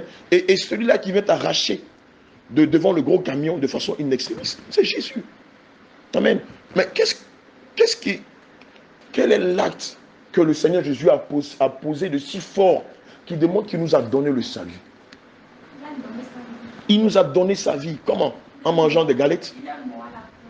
Il est mort à la croix pour nous. Il a versé son sang pour l'expiation de nos péchés. Il a donné de sa vie. Ici en Côte d'Ivoire, on dit qu'il est allé au charbon pour nous. Amen. Quand on dit quelqu'un est allé au charbon pour toi, ça veut dire qu'il a donné de sa vie pour toi. Évidemment, toi aussi, tu lui es redevable. Amen. La façon dont tu es redevable au Seigneur Jésus-Christ, c'est par la mise en application de sa parole. Aussi clair que cela soit. Fais comme un enfant. Si le Seigneur dit ça là, c'est blanc, tu dis, d'accord, c'est blanc. S'il dit c'est noir, tu dis c'est noir. Mais si tu tentes de raisonner, tu risques de te perdre. Tu risques de te perdre. Alléluia. Et donc, nous n'avons le salut qu'en Jésus seul. Hormis Jésus, qu'est-ce que quelqu'un d'autre dans le salut? Est-ce que Allah donne le salut? Est-ce que Bouddha donne le salut? Est-ce que Shiva donne le salut? Est-ce que le vaudou donne le salut? Est-ce que les esprits qui sont dans nos villages, Abissa, Poro, Baïré et consorts, donnent le salut? Est-ce que le salut est en son mari? Est-ce que le salut est en sa femme? Ou bien c'est dans les biens? J'ai une grande maison, j'ai des voitures, j'ai le luxe. On voit souvent à la télé des gens qui vont filmer les biens qu'ils ont. Et puis quand tu es là, tu dis, tchi, ouh! Mais est-ce qu'ils peuvent trouver le salut dans le bien matériel ou dans leur grande fortune? Le salut est en qui? Le salut est en Jésus seul. En dehors de lui, il n'y a pas d'autre sauveur. Ce qui veut dire quoi? Les vendredis, lorsque les musulmans vont à la mosquée, à la fin, c'est quoi? C'est quoi la fin? C'est ridicule. Les imams, plusieurs imams savent, mais beaucoup de musulmans, avec le zèle amer qu'ils ont, ne savent même pas que la fin de ce qu'ils font, c'est l'enfer. Ils ne le savent pas. Sinon, tous les vendredis, ils ne viendront pas, chevilles liées, orteils liés comme ça entre eux, comme des esclaves, se prosterner là, avoir la main 666 sur le front. Non, ils ne le feraient jamais. C'est l'ignorance. Les catholiques fondent leur espoir en la statue de Marie en pensant qu'elle est salvatrice pour eux, en pensant qu'elle est la sauveuse. Mais non, on vient de voir dans Jean 3, versets 14 à 18, que le sauveur, c'est qui?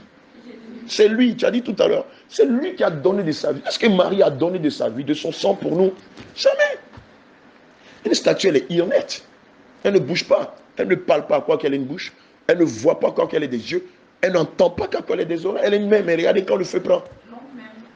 L'homme n'est pas intelligent. L'homme manque de bon sens. Isaïe. Non, c'est rien. Isaïe 44, verset 9 à 20, clair sur l'idolâtrie. Tu bois un arbre, tu prends ça pour faire du feu, pour faire cuire ton pain, pour faire cuire ton repas. Tu manges. Et tu prends une partie de cet arbre-là que tu as pris pour faire du bois de feu, pour faire un dieu. Et quand le malheur arrive, tu dis à l'arbre, à ce bois-là, ce morceau de bois, sauve-moi. Mais tu n'as pas d'intelligence pour comprendre que ce n'est que du bois. Oui, maman Jeanne.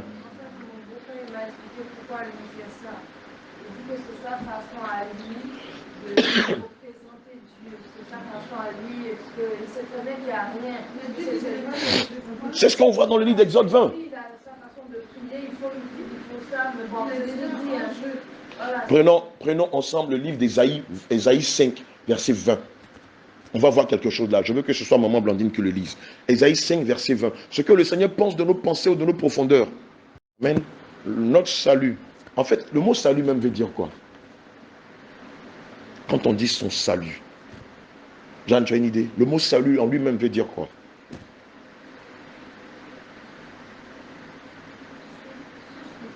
Sauver. Effectivement. Salut. C'est grâce à lui que j'ai eu le salut. Tu es en train de marcher sur l'autoroute, un gros camion arrive là-bas, mais à cause de tes problèmes, tu es tellement submergé par tes problèmes que tu ne fais pas attention. Puis quelqu'un vient t'arracher, juste à temps, devant le gros camion. Évidemment, par lui, tu as eu le salut.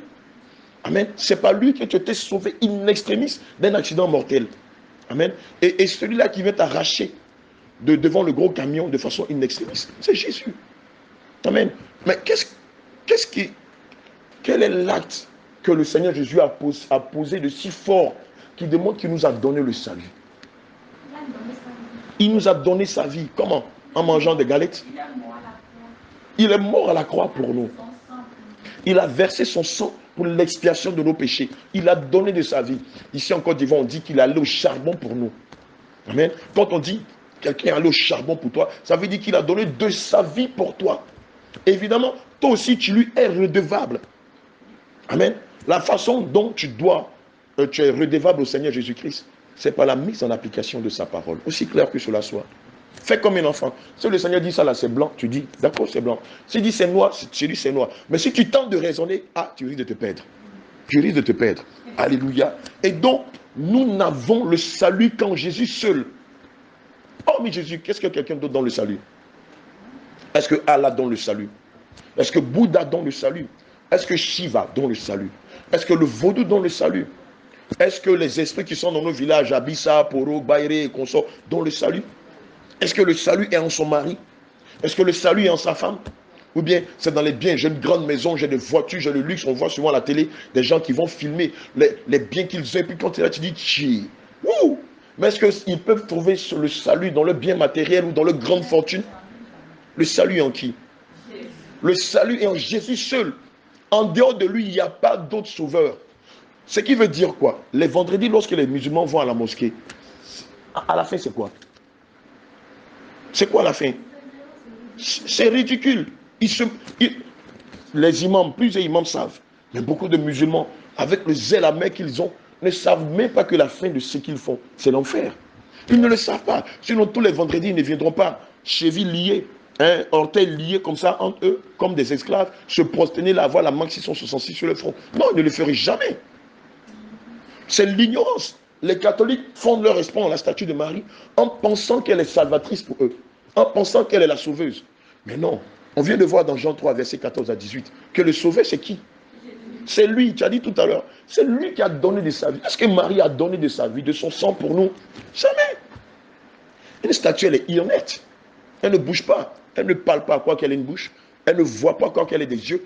Elle n'entend pas quoi qu'elle ait des oreilles. Elle est même. Regardez quand le feu prend. L'homme n'est pas intelligent. L'homme manque de bon sens. Isaïe. Non, c'est rien. Isaïe 44, verset 9 à 20 est clair sur l'idolâtrie. Tu bois un arbre, tu prends ça pour faire du feu, pour faire cuire ton pain, pour faire cuire ton repas. Tu manges. Et tu prends une partie de ce arbre-là que tu as pris pour faire du bois de feu, pour faire un dieu. Et quand le malheur arrive, tu dis à l'arbre, à ce bois-là, ce morceau de bois, sauve-moi. Mais tu n'as pas d'intelligence pour comprendre que ce n'est que du bois. Oui, maman Jeanne.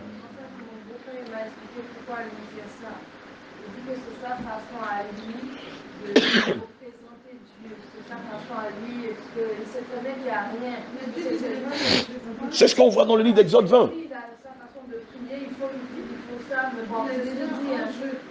Prenons ensemble le livre d'Ésaïe, Ésaïe 5, verset 20. On va voir quelque chose là. Je veux que ce soit maman Blandine qui le lise. Ésaïe 5, verset 20. Ce que le Seigneur pense de nos pensées ou de nos profondeurs.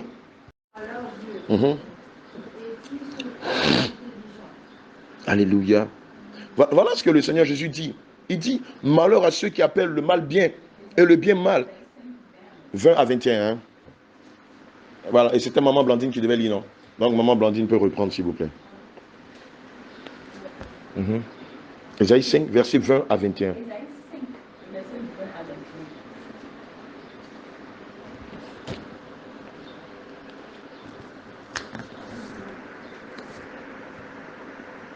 Malheur à ceux qui appellent le mal bien et le bien mal. Ils changent les ténèbres en lumière et la lumière en ténèbres. Amen. Ils changent l'amertume en douceur et la douceur en amertume. Alléluia. Malheur à ceux qui sont sages à leurs yeux et qui se croient intelligents. Voilà, Jeanne, voilà le truc. Le bien-aimé pense que pour lui, en priant des idoles, c'est représenter Dieu. Mais le Seigneur dit malheur à ceux qui pensent, qui appellent le mal bien, le mal et le bien mal. Ça, ce sont ses pensées, c'est pas Dieu. Dieu est trop immense. Regardez, quelle est la réaction que vous avez eue la première fois que vous avez vu la mer? Vous avez vu la mer. Elle est comment? Elle est immense. Imaginez-vous combien est immense celui qui a créé cette mer-là. Et puis, on va représenter la mer par une petite statue. Et puis on dirait, ça c'est la mer. Hein. Mais un enfant va se moquer en disant, ah papa, ça c'est pas la mer, c'est un objet. C'est une statue. C'est pas la mer. La mer est là-bas. Elle est à Bassam. Elle est à Jacquesville. Elle est à Monogaga. Elle est à San Pedro. Ça c'est pas la mer. Ça c'est une statue, papa. Comment tu peux me dire que ça c'est la mer? Ah papa, tu dis pas la vérité. On ne peut pas représenter Dieu. Dieu peut être trop immense. Si on voit la mer, qu'on est choqué, la première fois où Odaï a vu la mer, elle a eu peur. Elle dit, papa, j'ai peur. C'est trop immense. Oui. Quand on voit l'immensité de la mer, on est choqué par la taille qu'elle a. Combien est plus grand celui qui a créé la mer, qui a créé la terre, qui a créé l'univers, et on veut le mettre dans un moule, dans un petit bois, un petit monsieur, insignifiant, aucun charisme, aucune puissance, et on l'appelle Dieu, et on se confie en lui, on lui confie sa journée, ses projets, ses activités, ses souhaits, ses rêves, ses désirs, ses réalités. Mais c'est le diable qu'on adore par là. Dès l'instant où vous prenez un objet, du bois, que vous en faites une statue, qu'est-ce qui va se passer? À la base, la statue est inerte, elle est vide. Mais dès l'instant où vous prosternez devant, un esprit vient habiter dedans. Il va commencer à vous donner des rêveries. Il va commencer à vous conduire. Il va vous faire croire. Il va vous imposer cette réalité qui n'est pas de Dieu, mais qui est mensongère, qui vient du malin. Et donc, toute votre vie, vous allez fonder votre culte sur ce bois-là. Et à la fin, cet esprit qui est caché dans le bois va venir s'aimer votre âme et le conduire en enfer. Parce que le but du diable, c'est ça. La finalité, c'est comme il va moissonner votre âme. Donc, il va passer par ces pièges-là, par ces idolâtries-là, pour vous ramener à Satan. Allez vous torturer en enfer. Et se moquer de Dieu en disant, voilà, tu as perdu encore l'une de tes brebis. Alléluia. C'est ça le drame. Amen. Maintenant, l'autre question qu'on va se poser est celle-ci. Est-ce que le chrétien perd son salut? Plusieurs me diront en ce jour-là, Seigneur, Seigneur, N'avons-nous pas prophétisé par ton nom? N'avons-nous pas chassé des démons par ton nom? Et n'avons-nous pas fait beaucoup de miracles par ton nom? Alors, je m'arrête. Amen. Évidemment, voilà, plusieurs me diront ce jour-là, Seigneur, Seigneur, n'avons-nous pas prophétisé par ton nom? N'avons-nous pas chassé des démons par ton nom? Et n'avons-nous pas fait beaucoup de miracles par ton nom? Au verset 23, alors je leur dirai ouvertement, je ne vous ai jamais connus. Ce n'est pas les païens dont il s'agit ici, c'est des gens qui prétendaient être chrétiens, mais qui avaient une vie de duplicité. Alléluia. Qui étaient fourbes dans leur façon de faire les choses, qui étaient dans la compromission, dans la corruption. Amen. Chrétien le jour, mais la nuit, il y a une autre casquette. Voilà. Et c'est pourquoi le Seigneur dit de ceux-là, ils vont perdre leur salut. Voilà. Des personnes qui, à la base, étaient des chrétiennes, mais au finish, qui ont perdu leur salut. Alléluia. On va terminer par 1 Corinthiens 9, versets 26 à 27. Amen. 1 Corinthiens 9, versets 26 à 27. Était déjà à la sûreté hier ou avant-hier. Alléluia. Matthieu 7, verset 21 à 24. C'est la parole de Jésus. Pour entrer dans le royaume des cieux, il ne suffit pas de me dire, Seigneur, verset 7, verset 21 à 24. Elle, sa version est différente. Matthieu 7, verset 21 à 24. Pour entrer dans le royaume des cieux, il ne suffit pas de me dire, Seigneur, Seigneur, il faut accomplir la volonté de mon Père céleste. Au jour du jugement, nombreux sont ceux qui me diront, Seigneur, Seigneur, nous avons prophétisé en ton nom. Nous avons chassé des démons en ton nom. Nous avons fait beaucoup de miracles en ton nom. Je leur déclarerai alors, je ne vous ai jamais connu. Aïe, aïe. Allez-vous-en, vous qui pratiquez le mal. C'est pourquoi celui qui écoute ce que je dis et qui l'applique ressemble à un homme foncé qui a bâti sa maison sur le roc. Ouais. Il a plu à... Général, mettez mon sac dans la voiture. Il a plu à l'air. Les fleuves ont dévoré. Général. Non, ça va jusqu'au 24, ça va. Alléluia. Amen. Quelqu'un peut lire dans sa version, ou bien on va la décortiquer directement. On va la décortiquer. Amen. Regardez l'incroyable mystère que le Seigneur nous révèle dans le livre de Matthieu 7, versets 21 à 24. Il dit, ceux qui me disent, Seigneur, Seigneur, n'entreront pas tous dans le royaume des cieux. C'est des païens. Ce verset-là, est-ce qu'il est adressé aux païens, aux athées, à des musulmans? Aux chrétiens. C'est eux qui disent Seigneur, Jésus tous les jours, Jésus à gauche, Jésus à droite, Jésus devant, Jésus derrière. Une, deux, trois, c'est eux qui disent Jésus. Ils sont à l'église. La dernière fois, le Seigneur, par Matthieu 7, verset 24, m'enseignait que une chose est de faire l'œuvre de Dieu, mais une autre chose est de faire la volonté de Dieu. Entre faire son œuvre et sa volonté, il y a un grand fossé. Tout le monde fait l'œuvre de Dieu. Tout le monde est chrétien. En griffe. Tout le monde va à l'église. Plusieurs payent leur dîme. Plusieurs sont anciens dans l'église. Plusieurs marchent selon les règlements de l'église. Quand vous allez aux AD, l'église des AD a un règlement qui n'a rien à voir avec la parole de Dieu. Toutes les fois où un pasteur doit prêcher, la prédication doit venir d'abord du grand patron, du fondateur de l'église. C'est lui qui établit le programme des enseignements. L'enseignement n'est pas donné par le Saint-Esprit.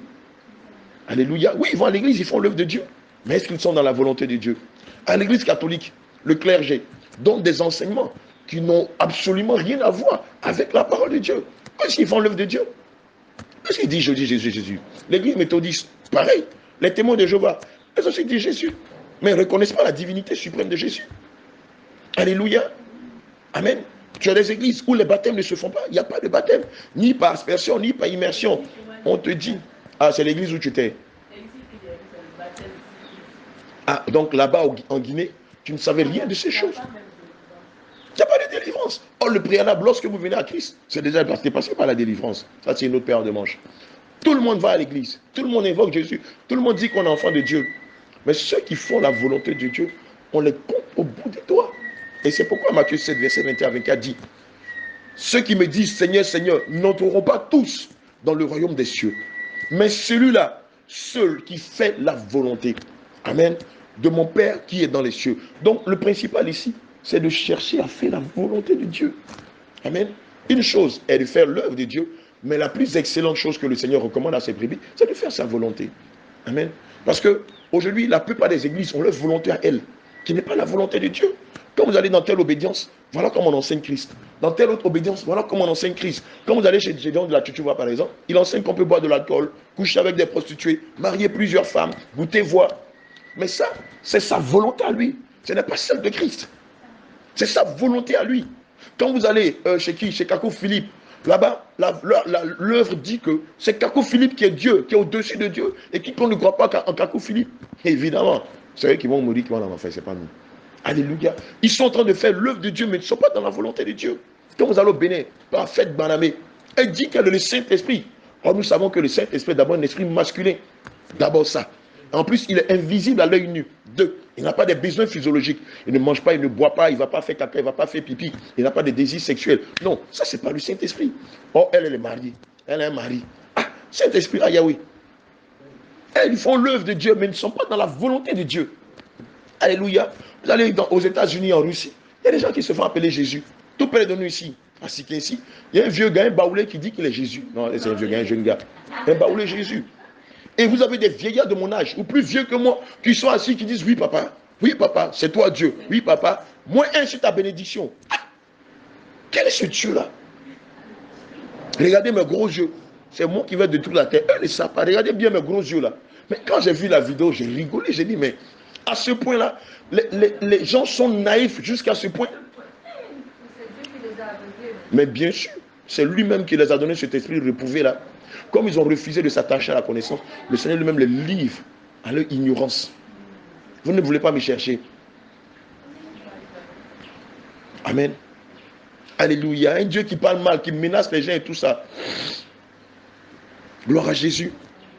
Amen. Et donc, au verset 22, quelqu'un peut revoir le grand Paul, l'érudit Paul, l'un des hommes de Dieu, les plus utilisés par l'Esprit de Dieu, dont ses épîtres sont les plus enseignés. Amen. On voit ici que lui-même a la crainte de perdre son salut. Et donc il dit que je traite mon corps durement. Je le tiens assujetti comme un soldat, recte, droit. Pas à droite, pas à gauche, pas de un peu de péché, un peu de temps, un peu de... Non, il est droit, comme un poteau, comme un arbre. Vas-y, hein. Oui, c'est vrai dans ta version. Hein. Il dit, c'est pourquoi, si je cours, ce n'est pas à l'aveuglette. Et si je m'exerce à la boxe, ce n'est pas en donnant des coups en l'air. Amen. Je traite durement mon corps. Je le mets de sorte en gagnant 5 autres. Celui qui en avait reçu 2 fit de même. Et en gagnant 2 autres. Quant à celui qui n'en avait reçu qu'un, il s'en alla creuser un trou dans la terre pour y cacher l'argent de son maître. Longtemps après, Amen. le maître de ses serviteurs revint et leur fit rendre compte de leur jurement. Alléluia. Celui qui avait reçu les 5 lingots se présenta, apportant les 5 lingots supplémentaires qu'il avait gagnés. Amen. C'est ça. À 30. Maître, dit-il, tu m'avais remis 5 lingots. J'en ai gagné 5 autres. Les voici. Très bien, lui dit son maître. Tu es un bon serviteur, en qui l'on peut avoir confiance. Tu t'es montré fidèle en peu de choses. C'est pourquoi je t'en confierai de plus importance. Amen. Viens partager la joie de ton maître. Amen. Celui qui avait reçu les 2 lingots se présenta aussi et dit, Maître, tu m'avais remis 2 lingots. J'en ai gagné 2 autres. Les voici. Oui. Très bien, lui dit son maître. Tu es un bon serviteur, en qui l'on peut avoir confiance. Amen. Tu t'es montré fidèle en peu de choses. Alléluia. C'est pourquoi je t'en confierai de plus importance. Viens partager la joie de ton maître. Enfin, celui qui n'avait reçu qu'un seul lingot vint à son tour et dit, Maître, je savais que tu es un homme dur. Amen. Tu moissonnes là où tu n'as rien semé. Alléluia. Tu récoltes où tu n'as pas répandu de semences. Alors, j'ai pris peur et je suis allé cacher ton argent dans la terre. Voilà, prends ce qui t'appartient. Mais son maître lui répondit. Alléluia.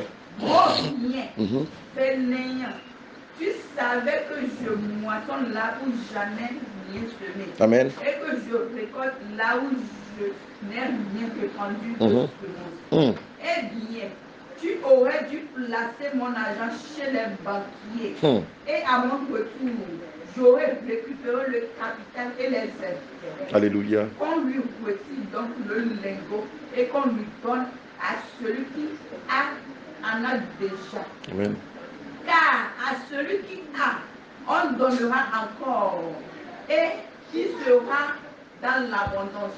Mais à celui qui n'a pas, on notera même ce qu'il a. Quant à ce beau nid, jetez-le dans les ténèbres du dehors, où il y aura des pleurs et d'amers pleurs. Amen.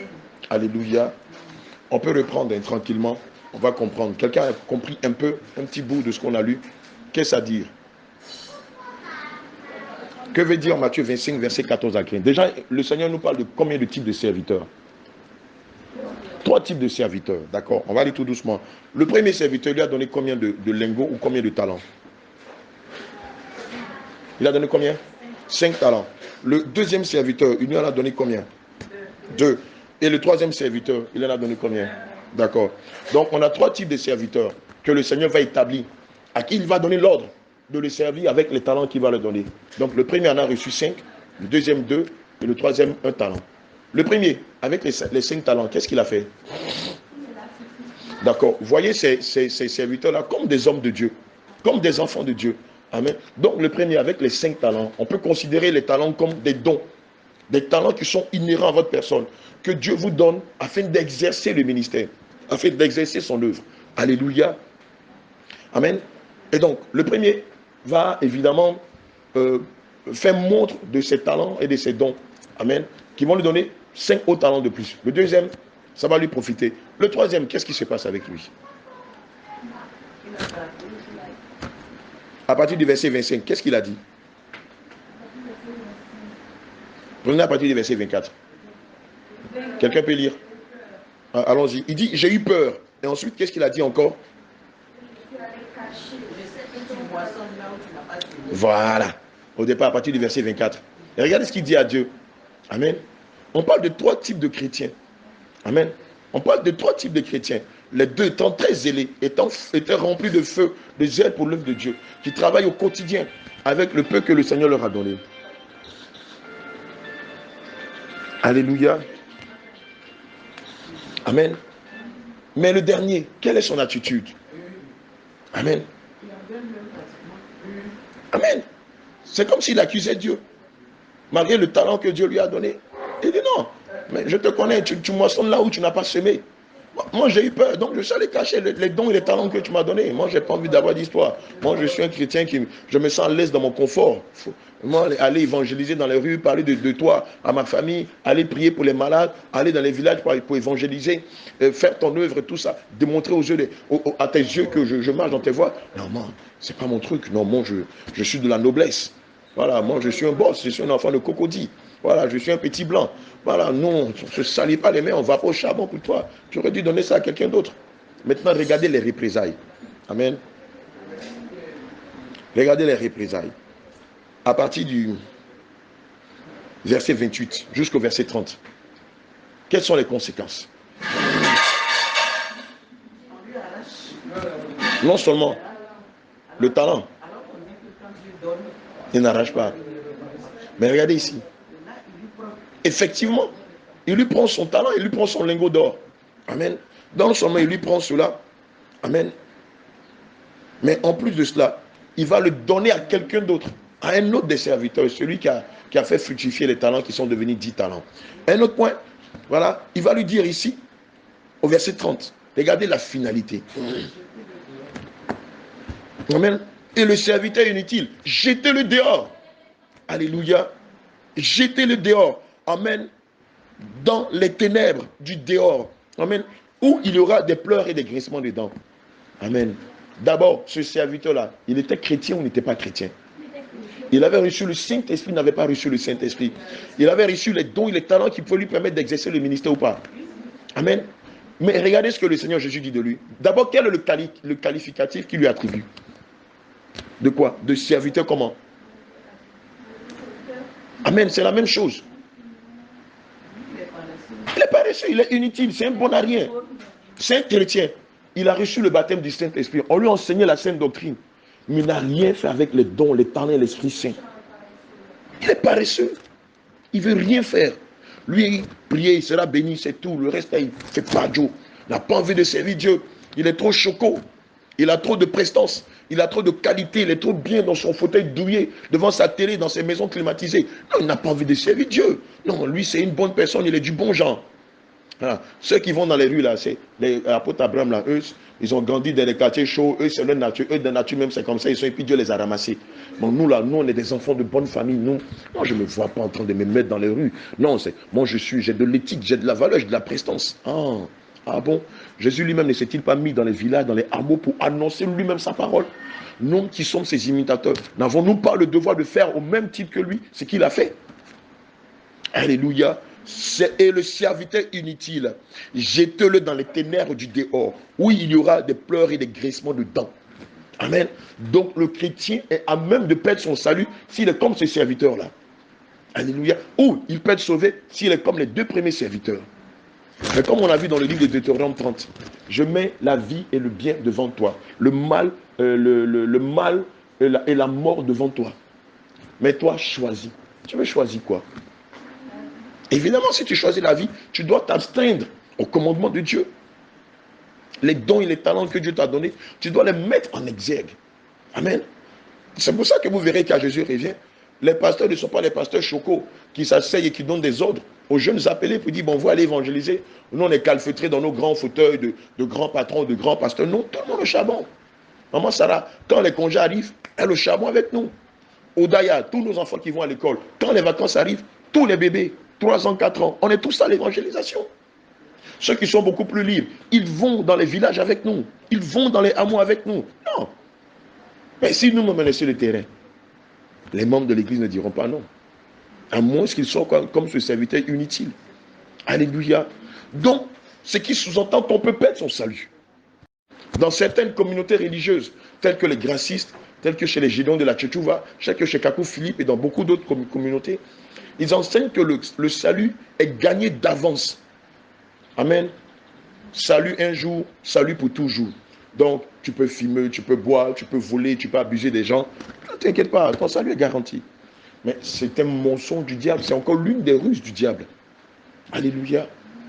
On travaille, la parole de Dieu dit, travaillez à votre salut avec crainte et tremblement. Amen. Donc, c'est tous les jours, tous les jours. C'est comme vous, nos épouses. Tous les jours, vous tentez de nous plaire en faisant des petits plats, en étant attentionné, des petits cadeaux, des petits gestes, en étant soumis et tout ça. C'est un travail au quotidien. Sinon, si on sort de la mairie, que vous dites, bon, je suis sorti de la mairie, c'est fini. Ah bon? Mais tu n'as même pas fait 2 semaines, ils vont te chasser. Tu as amené ton petit baluchon devant tes parents pour dire, mais regardez là, regardez, voilà ce qu'elle a fait. On n'a pas vu des divorces qui se sont faits 1 semaine après le mariage, ou même le lendemain du mariage. Ou 1 mois après le mariage. Ou pardon? Ou le même jour. Marié, en même temps divorcé. J'ai vu ça la dernière fois dans le journal, le record Guinness de divorce. En même temps marié, en même temps divorcé. Le mari a dit non, elle est caractérielle, elle est soumise. Que quand on vivait dans le copinage, elle était douce. Les gens la méritaient. Ceux qui ont les minutes qui ont subi la même là, devant tous les mariés, ou par là, menacer le mari devant la belle famille et la famille du monsieur. Monsieur dit non, moi, ce produit-là, moi, je n'en veux pas chez moi. Directement sur notre tribunal. Le procureur même était étonné. En robe de mariée, lui en costume de mariage. Alléluia. Donc le salut se perd. Quiconque vient vous raconter que le salut ne se perd pas, est lui-même déjà égaré. Lui-même là même, le Seigneur ne le calcule pas, il est perdu d'avance. Et non content d'être perdu, comme faisaient les pharisiens, dont le Seigneur pouvait dire que non seulement vous ne voulez pas rentrer dans les parvis des cieux, mais vous empêchez les brebis du Seigneur d'y entrer. Vous ne voulez pas le ciel et vous empêchez les brebis. Et si la brebis est mal affermie, elle va croire que non, le salut a été un gain. Ah bon? On travaille pour avoir le salut. Oui, je le dis, hein, c'est un mérite. Ah, vous ne le savez pas. Oui, on parle de grâce. C'est un mérite. Ce n'est pas un mérite que les enfants de Dieu iront au ciel. Amen. La grâce, regardez, même dans les prisons, en fin d'année, quand le président veut gracier des gens, le directeur de la prison, il va l'amener quel dossier? Le dossier de tous les prisonniers. Il enverra le dossier des meilleurs des prisonniers, les plus respectueux, les plus dociles, les plus méritants. Ils sont peut-être 100 sur 1000. Maintenant, les 100 là, on va prendre la crème de la crème. Oui. C'est de là maintenant que se joue la grâce. Mais vous, avant que vous ayez la grâce d'être sauvé là, vous devez d'abord travailler sur vous. Il faut que le Seigneur, depuis le haut de son trône, voit le zèle, l'affermissement, le courage, l'amour, le partage, la charité, la sainteté, la crainte en vous. Et s'il ne voit rien en vous, que vous faites simplement son œuvre sans sa volonté, il aussi ne fera rien avec vous. Mais s'il voit tout le zèle que vous déployez au quotidien pour lui, papa Jésus n'aime pas ça. Aujourd'hui, on va évangéliser. Non, il ne faut pas prendre le mari des gens. Il ne faut pas voler. Il ne faut pas commettre l'adultère. Il ne faut pas commettre l'impudicité. Il ne faut pas adorer des idoles. Il ne faut pas aller chez les marabouts. Il ne faut pas commettre des avortements. Il dit, ah, mais mon fils, mais qui sont ceux-là qui me craignent autant? Amen. Et puis on dit, adjuger celui-là, quand la trompette va sonner, il sera enlevé. Celle-là. On vous a dit, non, depuis un moment, les anges sont en train de prendre des notes. L'élection a commencé. À n'importe quel moment, la trompette peut sonner. Tu t'imagines? Tu n'es pas dans la posture qu'il faut. Tu n'es pas en train de faire la volonté de Dieu. Et puis la trompette sonne. Tu vis une vie de duplicité et puis la trompette sonne. Tu vis dans le mensonge, dans la cachotterie et puis la trompette sonne. Oh Jésus. Vous savez que, au même titre que le monde entier déteste les justes, c'est comme ça que le diable déteste les enfants de Dieu. Et son désir le plus ardent, c'est qu'à la fin de la trompette, plusieurs de ceux qui disaient être de la sainte doctrine perdent leur salut. C'est-à-dire, ne soient pas enlevés. Le retour de ça. Pardon? Pardon? Je dis que l'Europe déteste les Russes. C'est pas ça. Et je donne cette image-là en prenant Satan et les chrétiens. Voilà, c'est une image. Le diable et son armée détestent les saints. Ils ne détestent pas les évangéliques. Ils ne détestent pas les catholiques. Ils ne détestent pas les témoins de Jéhovah. Non, eux, ils sont déjà acquis à leur cause. Mais ceux qui détestent par-dessus tout, c'est nous. Qui ne sont plus à leur image, qui sont sortis du système. Pardon? Un petit groupe. C'est pour ça que le Seigneur nous appelle ses prémices, sa moisson. Nous sommes les prémices de Dieu. Nous sommes un petit groupe en qui il a mis tout son amour, en qui il se révèle au quotidien. Vous avez... Vas-y. Tu m'as coupé la parole, mais c'est pas grave. Vas-y. Vas-y. Hein. Amen. Amen. Je regarde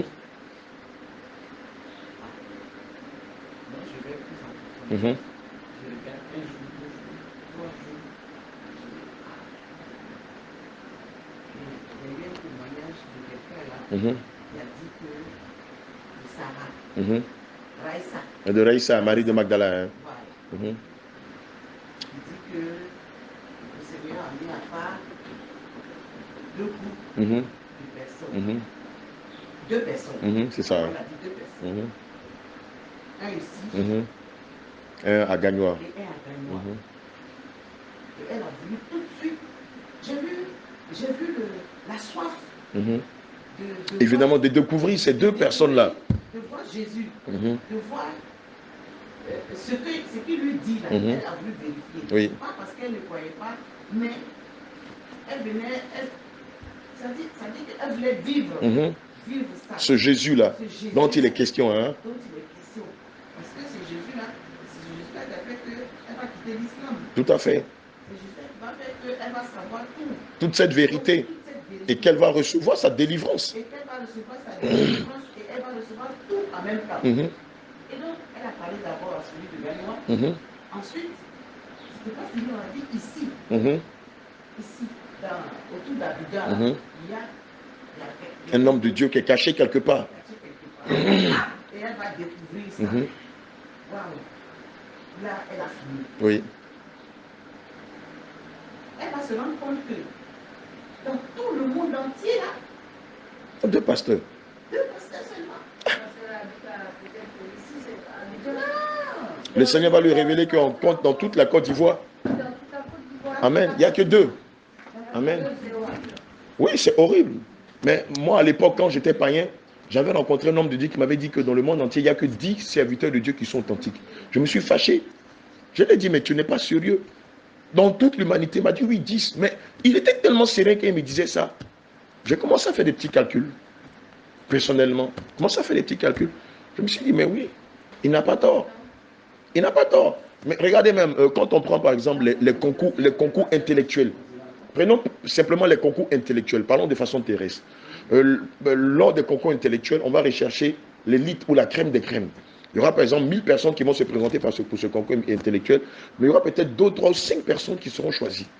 Ici, on parle des choix terrestres. On parle des décisions terrestres. Or, la décision divine est plus élevée. Les conditionnalités pour les choix divins sont plus élevées que les conditionnalités humaines. Alléluia. C'est pourquoi le Seigneur, tout à l'heure, je faisais sortir travailler à votre salut avec crainte et tremblement. Donc, tous les jours, on va s'épurer. On va enlever la colère. On va enlever le mensonge. On va enlever la haine. On va enlever la jalousie. On va enlever la calomnie. On va enlever la paresse. On va enlever la lourdeur. On va enlever le doute. On va enlever le peur. Mais c'est un travail au quotidien qui est fait avec l'assistance du Saint-Esprit. Sans lui, on ne peut pas. Donc, tous les jours, on va chercher à plaire à Christ. On est marié, c'est notre mari. Nous sommes son épouse. Donc tous les jours, on médite sa parole. Ah, le Seigneur aime ça. Ok, c'est compris. Ah, le Seigneur n'aime pas ça. Ok, c'est compris. Ah, le Seigneur aime la vérité. D'accord, je serai dans la vérité. Ah, le Seigneur aime la pureté. Et puis tous les jours, on apprend de lui. Et puis, on demande au Saint-Esprit, Seigneur, tu sais qu'à mon seul, je ne peux pas y parvenir. Mais je prie que ton Esprit Saint m'aide. Et puis, le Seigneur, par son Esprit Saint, nous aide. C'est pour ça qu'il nous a laissé son Esprit Saint. Pour nous performer, pour nous bonifier, pour être à son image. C'est pourquoi on peut dire de nous qu'on est saint. Quelqu'un va vous dire dans un échange, il n'y a pas de saint, comme le pasteur Jacques disait hier, il n'y a pas de saint. Mais nous, Dieu nous dit qu'il nous a justifiés par son sang. Donc, il nous qualifie de saints. Ça me suffit. Si les gens veulent nous qu'à raisonner, toi donc tu dis que tu es saint. Oui, mais tu le confirmes, je suis un saint. Alléluia. Ça s'attache à toi. Si ton père dit que tu es son enfant chéri, que tu t'aimes, ce que les autres frères ou les autres voisins ont dit, ça ne te meut pas. Ça ne doit même pas t'ébranler. Mon papa m'a qualifié. Il m'a justifié. Il m'a aimé. Il m'a qualifié de saint. Que diront les autres qui vont m'ébranler? Non. J'en ai cure de ça. Zéro. C'est vous qui êtes égarés. Oui, je suis un saint. Je le confirme. Si Dieu dit que je suis un saint, ton jugement là, qu'est-ce que ça peut me faire? Alléluia. C'est de ça qu'il s'agit. Non, c'est comme ça que tu as su. Oui, c'est là que j'ai su parce que lui, il dit comme ça que il dit que le réveil va se faire en Côte d'Ivoire. Oui. Il dit que le réveil va partir de la Côte d'Ivoire. Il sait ça. Mais comme lui-même, il n'est pas dans la vérité. Donc il va dire comme ça encore qu'il aura du monde. C'est-à-dire que lui, il fait partie du réveil. De quel réveil? Avec ses dreads et sa bague de mariage. Il y aura d'autres. Et sa femme en sexy. Donc ils vont sortir dans le néant. Ils sont là, ils sont cachés. Pour le moment, Dieu les cache. Il n'a rien à dire. Réveil, elle a commencé même. Il dit que le réveil a commencé. Mais il dit que lui, il est dans le réveil. Dans quel réveil? Ça a été bien ordonné. Commence par soi-même. En tout cas, le mensonge bien ordonné commence par soi-même.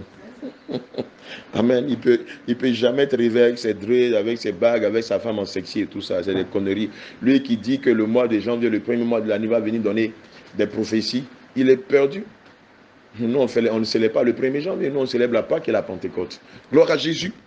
Alléluia. Le réveil a déjà commencé. Moi-même, je ne savais pas. On m'a pris de quelque part, on m'a dit, tiens, allez, tu es l'instigateur du réveil. J'ai dit, mais Joe, moi, je n'ai pas les aptitudes. On dit, si on te donne les aptitudes. J'ai dit, mais je n'ai pas la formation. Le Saint-Esprit dit, je te forme. J'ai dit, je n'ai pas la connaissance. On me donne la connaissance. J'ai dit, je ne veux pas, je fais des affaires. On dit, si tu vas faire l'œuvre de Dieu, c'est la meilleure des affaires. On me contraint, mais voilà aujourd'hui ici. Amen. On me dit, autour de toi. Le Seigneur me dit, autour de toi, je mettrai autour de toi mes serviteurs, mes servantes, que tu vas former. Aujourd'hui, on est dans cette dynamique-là. Amen. Aujourd'hui, je prends plaisir, chose avant que je ne voulais pas faire. Je ne voulais pas, je le dis. Le Seigneur m'a dit, je vais te susciter pour apporter le réveil. Moi, ce n'est pas une prophétie. Le Seigneur s'est révélé à moi, comme je vous vois là. J'ai dit, non, je ne veux pas. Aïe, aïe. J'ai dit, je ne veux pas. Il m'a dit, tu vas le faire de gré ou de force. Je n'ai pas voulu le faire. Malgré le potentiel que Dieu m'a donné, je me cachais. Parce que moi, en tant qu'homme d'affaires, je me disais que non, servir Dieu, c'est pour les pasteurs, ça fait trop ringard, ça fait gaou, ça fait vieux jeu. Moi, tu me vois dans la rue en train de dire, donnez votre vie à Jésus. Oh, moi-même, j'ai un passif qui est chargé. Mais une nuit, le Seigneur a fait descendre son feu sur moi. Il m'a dit, si tu ne fais pas, je vais te consumer pendant que je criais. Les gens disaient, c'est entre toi et ton Dieu. Je disais, aidez-moi. Et la voix me disait, si tu ne me sais pas, je vais te consumer. Comme je l'ai fait pour Jonas en le faisant avaler par la baleine. Mais le lendemain, je suis descendu, costume, cravate, 4x4 sur le côté. Je suis descendu dans la rue pour dire, donnez votre vie à Jésus. Ceux qui me connaissent ont dit, le tonton est devenu fou. Regardez, le tonton est devenu fou, Joe. Mais moi, je sais ce qui s'est passé la veille, Joe. Alléluia. Amen. La pression. Aïe. Mais quand Dieu porte son choix sur toi, tu ne peux pas dire non. Malheur, si tu refuses, tu te jettes en enfer. Mais c'est comme un soldat qu'on emmène en guerre et qui veut, comment on dit ça en termes militaires, qui veut, quand il y a la guerre, puis, hein, non pas défroquer, ces choses. Quand il fuit le terrain des opérations, on dit il a... Comment ça s'appelle en termes militaires? C'est-à-dire le militaire qui fuit, qui jette les armes, qui jette son tri et puis qui fuit là. Ça va me revenir.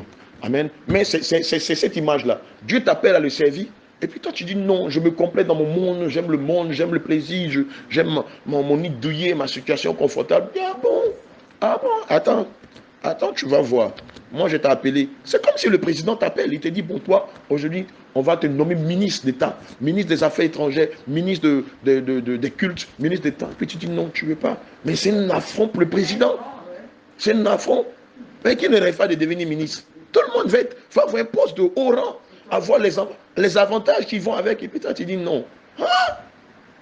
Mais le lendemain, ils vont amener des gens pour te tuer, bien ils vont payer ton mécanicien pour ne pas laisser de traces, mettre une panne dans ta voiture là, et puis, paf, les freins te lâchent, tu meurs, c'est fini, on dit c'est bien fait pour ta gueule. Donc toi, le président veut t'établir comme ministre, chargé des affaires au même temps. Et puis toi, le grand monsieur qui n'a pas besoin du président. Ah, d'accord, tu vas voir. Si cette nation-là, si moi, on ne m'a pas voté, tu vas rester. Mais si on m'a voté, ou même si je suis passé par fraude, tu vas apprécier.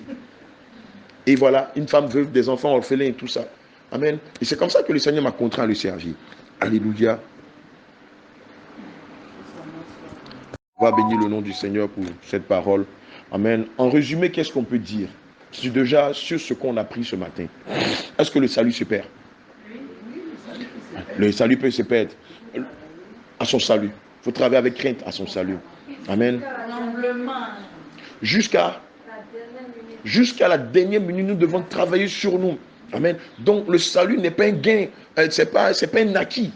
Notre salut n'est pas un acquis, c'est pas oui, aujourd'hui tu t'es baptisé, d'autres tu as reçu le baptême du Saint-Esprit. Paf, allez, tu es sauvé, c'est fini, mène ta vie comme Gédéon de la Tchétchouva et tu iras au ciel. Non, ça ne marche pas comme ça. Alléluia. Le salut, on le retrouve en qui? En Jésus. Donc, Allah ne sauve pas. Bouddha ne sauve pas. Shiva ne sauve pas. La statue de Marie, la reine du ciel, en griffe, la petite dame du ciel, ne sauve pas. Amen. Les statues ne sauvent pas. La fortune, les biens matériels qu'on a, ne sauvent pas. Amen. En qui y a-t-il le salut? En Jésus seul. Alléluia. Comment on va commencer par comprendre la parole de Dieu? Comment on va commencer par la mettre en application? Comment on va arriver à mettre la parole de Dieu en application? La première des choses à faire, évidemment, en plongeant son regard dans la parole de Dieu. C'est le principe qui est fondamental. Tu dis que tu es chrétien, mais ta Bible est remplie de poussière. Tu n'as même pas une Bible. Tu as un téléphone de 200, 300 000, de 500 000, le dernier iPhone qui fait au moins 1 200 000. Tu l'as, mais tu n'as pas une petite Bible de 3 000 francs ou de 2 500 dans d'autres endroits même. Alléluia. Amen. Qu'est-ce qu'on a vu d'autre? On a vu que la saine doctrine, c'est quoi? C'est qui d'abord, la saine doctrine? On a vu que la saine doctrine, c'est Jésus. Maintenant, dans la saine doctrine, il y a quoi dedans? Il y a les commandements de Dieu. Il y a quoi d'autre? Il y a la volonté de Dieu. Premier de la classe, c'est bon. Qui d'autre? Les lois morales. Faites attention aux lois. Quand vous parlez de loi, dites toujours loi morale. Parce qu'il y a plusieurs lois. Sinon, si vous dites loi comme ça, de façon globale, les gens vont dire, mais attention. Donc, chez vous là, la femme dans sa période ne vient pas dans votre église. Ah bon? Vous ne mangez pas la viande de porc. Ah, quoi d'autre? Vous faites des sacrifices de veaux, de boucs et tout ça lorsque vous péchez. Non, insistez sur les lois morales. Mais les lois sur les menstrues, elles n'existent plus. Les lois qui disent qu'on ne mange pas la viande de porc, ça c'est fini ça. Aujourd'hui on mange de tout. Amen. Tu as envie de manger un bon méchoui au porc, tu te le fais bien. Le diable ne peut pas te dire pourquoi. Tu as envie de manger un lapin, tu te manges bien ton lapin. Tu as envie de manger quoi? Un cheval, tu le manges. Si tu peux manger le serpent, ça n'engage que toi. Bon, moi, personnellement, je ne mange pas le serpent. Ça, c'est ma conception. Moi, ce n'est pas que la Bible dit. Mais le Seigneur dit, mangez de tout ce qui se vend sur le marché. Sauf par motif de conscience. Amen. Donc si tu as envie de manger un tel animal, un tel aliment, une telle bouffe, une telle nourriture, du hamburger, un grec, ça n'engage que toi. Si tu ne sais pas comment ça a été tué, Alléluia. On ne mange pas les viandes sacrifiées aux idoles. les gens, les animaux qui sont morts, Étouffés. Étouffés. C'est de là qu'on parle de la miséricorde et de la grâce. Mais les poulets même qu'on vend aux choses là, dans les supermarchés là, est-ce qu'on connaît les conditions de leur mort? Dieu ne va pas te condamner pour cela. Amen. Mais oui, mais Dieu ne te... D'accord, maintenant, admettons qu'il y a, par exemple, il n'y a pas de marché comme ici en Afrique où tu peux aller acheter ton poulet chez le vendeur de poulet, il le tue devant toi au couteau et tout ça. Et puis là-bas, vous en Europe, ce sont que des supermarchés seulement. Si tu manges ça, c'est un péché. Manger tout l'effort que tu as fait pour Christ. Le Seigneur va te dire parce que tu as mangé un poulet étouffé, là pour le ciel, non. C'est pour ça qu'il est dit, mangez de tout ce qui se vend sur le marché. Tout là, il y a S à la fin. Donc c'est un tout qui veut dire que c'est global. Amen. Quand on dit tous les, donc ça englobe tous les aliments, étouffés ou non étouffés. Amen. Mais ce dont il faut faire attention, c'est les viandes sacrifiées aux idoles. Parce qu'ici, ces viandes-là sont dédiées à des divinités. Oui, quelqu'un va me dire, mais et les viandes halal, c'est tout autre chose. Halal, qui sont dédiées à Allah. On les voit surtout en Europe. Hein. Aujourd'hui même ici en Côte d'Ivoire, tu vois un magasin, viande halal. Ça veut dire que c'est tué dans des conditions islamiques. Donc il n'y a que les musulmans qui peuvent manger cela. Alléluia. Je prends le cas de la nourriture, par exemple la viande de Tabaski. Hein, moi j'ai un voisin ici, mais comme ils savent qu'on est rempli de feu, ils ne nous ont jamais envoyé de viande. Donc déjà chacun se connaît. Voilà. Ils savent qu'on ne va pas prendre. Plusieurs fois même j'ai tenté d'évangéliser les enfants, ils se sont braqués. Si vous connaissez, Aïe, aïe, ma fille. des fois, quand j'étais allée au marché, Mhm. le jour de le lendemain, c'est ça. Je acheté des trucs là, Mhm. des tomates. La dame, ce qu'elle m'a fait Ah demander. oui.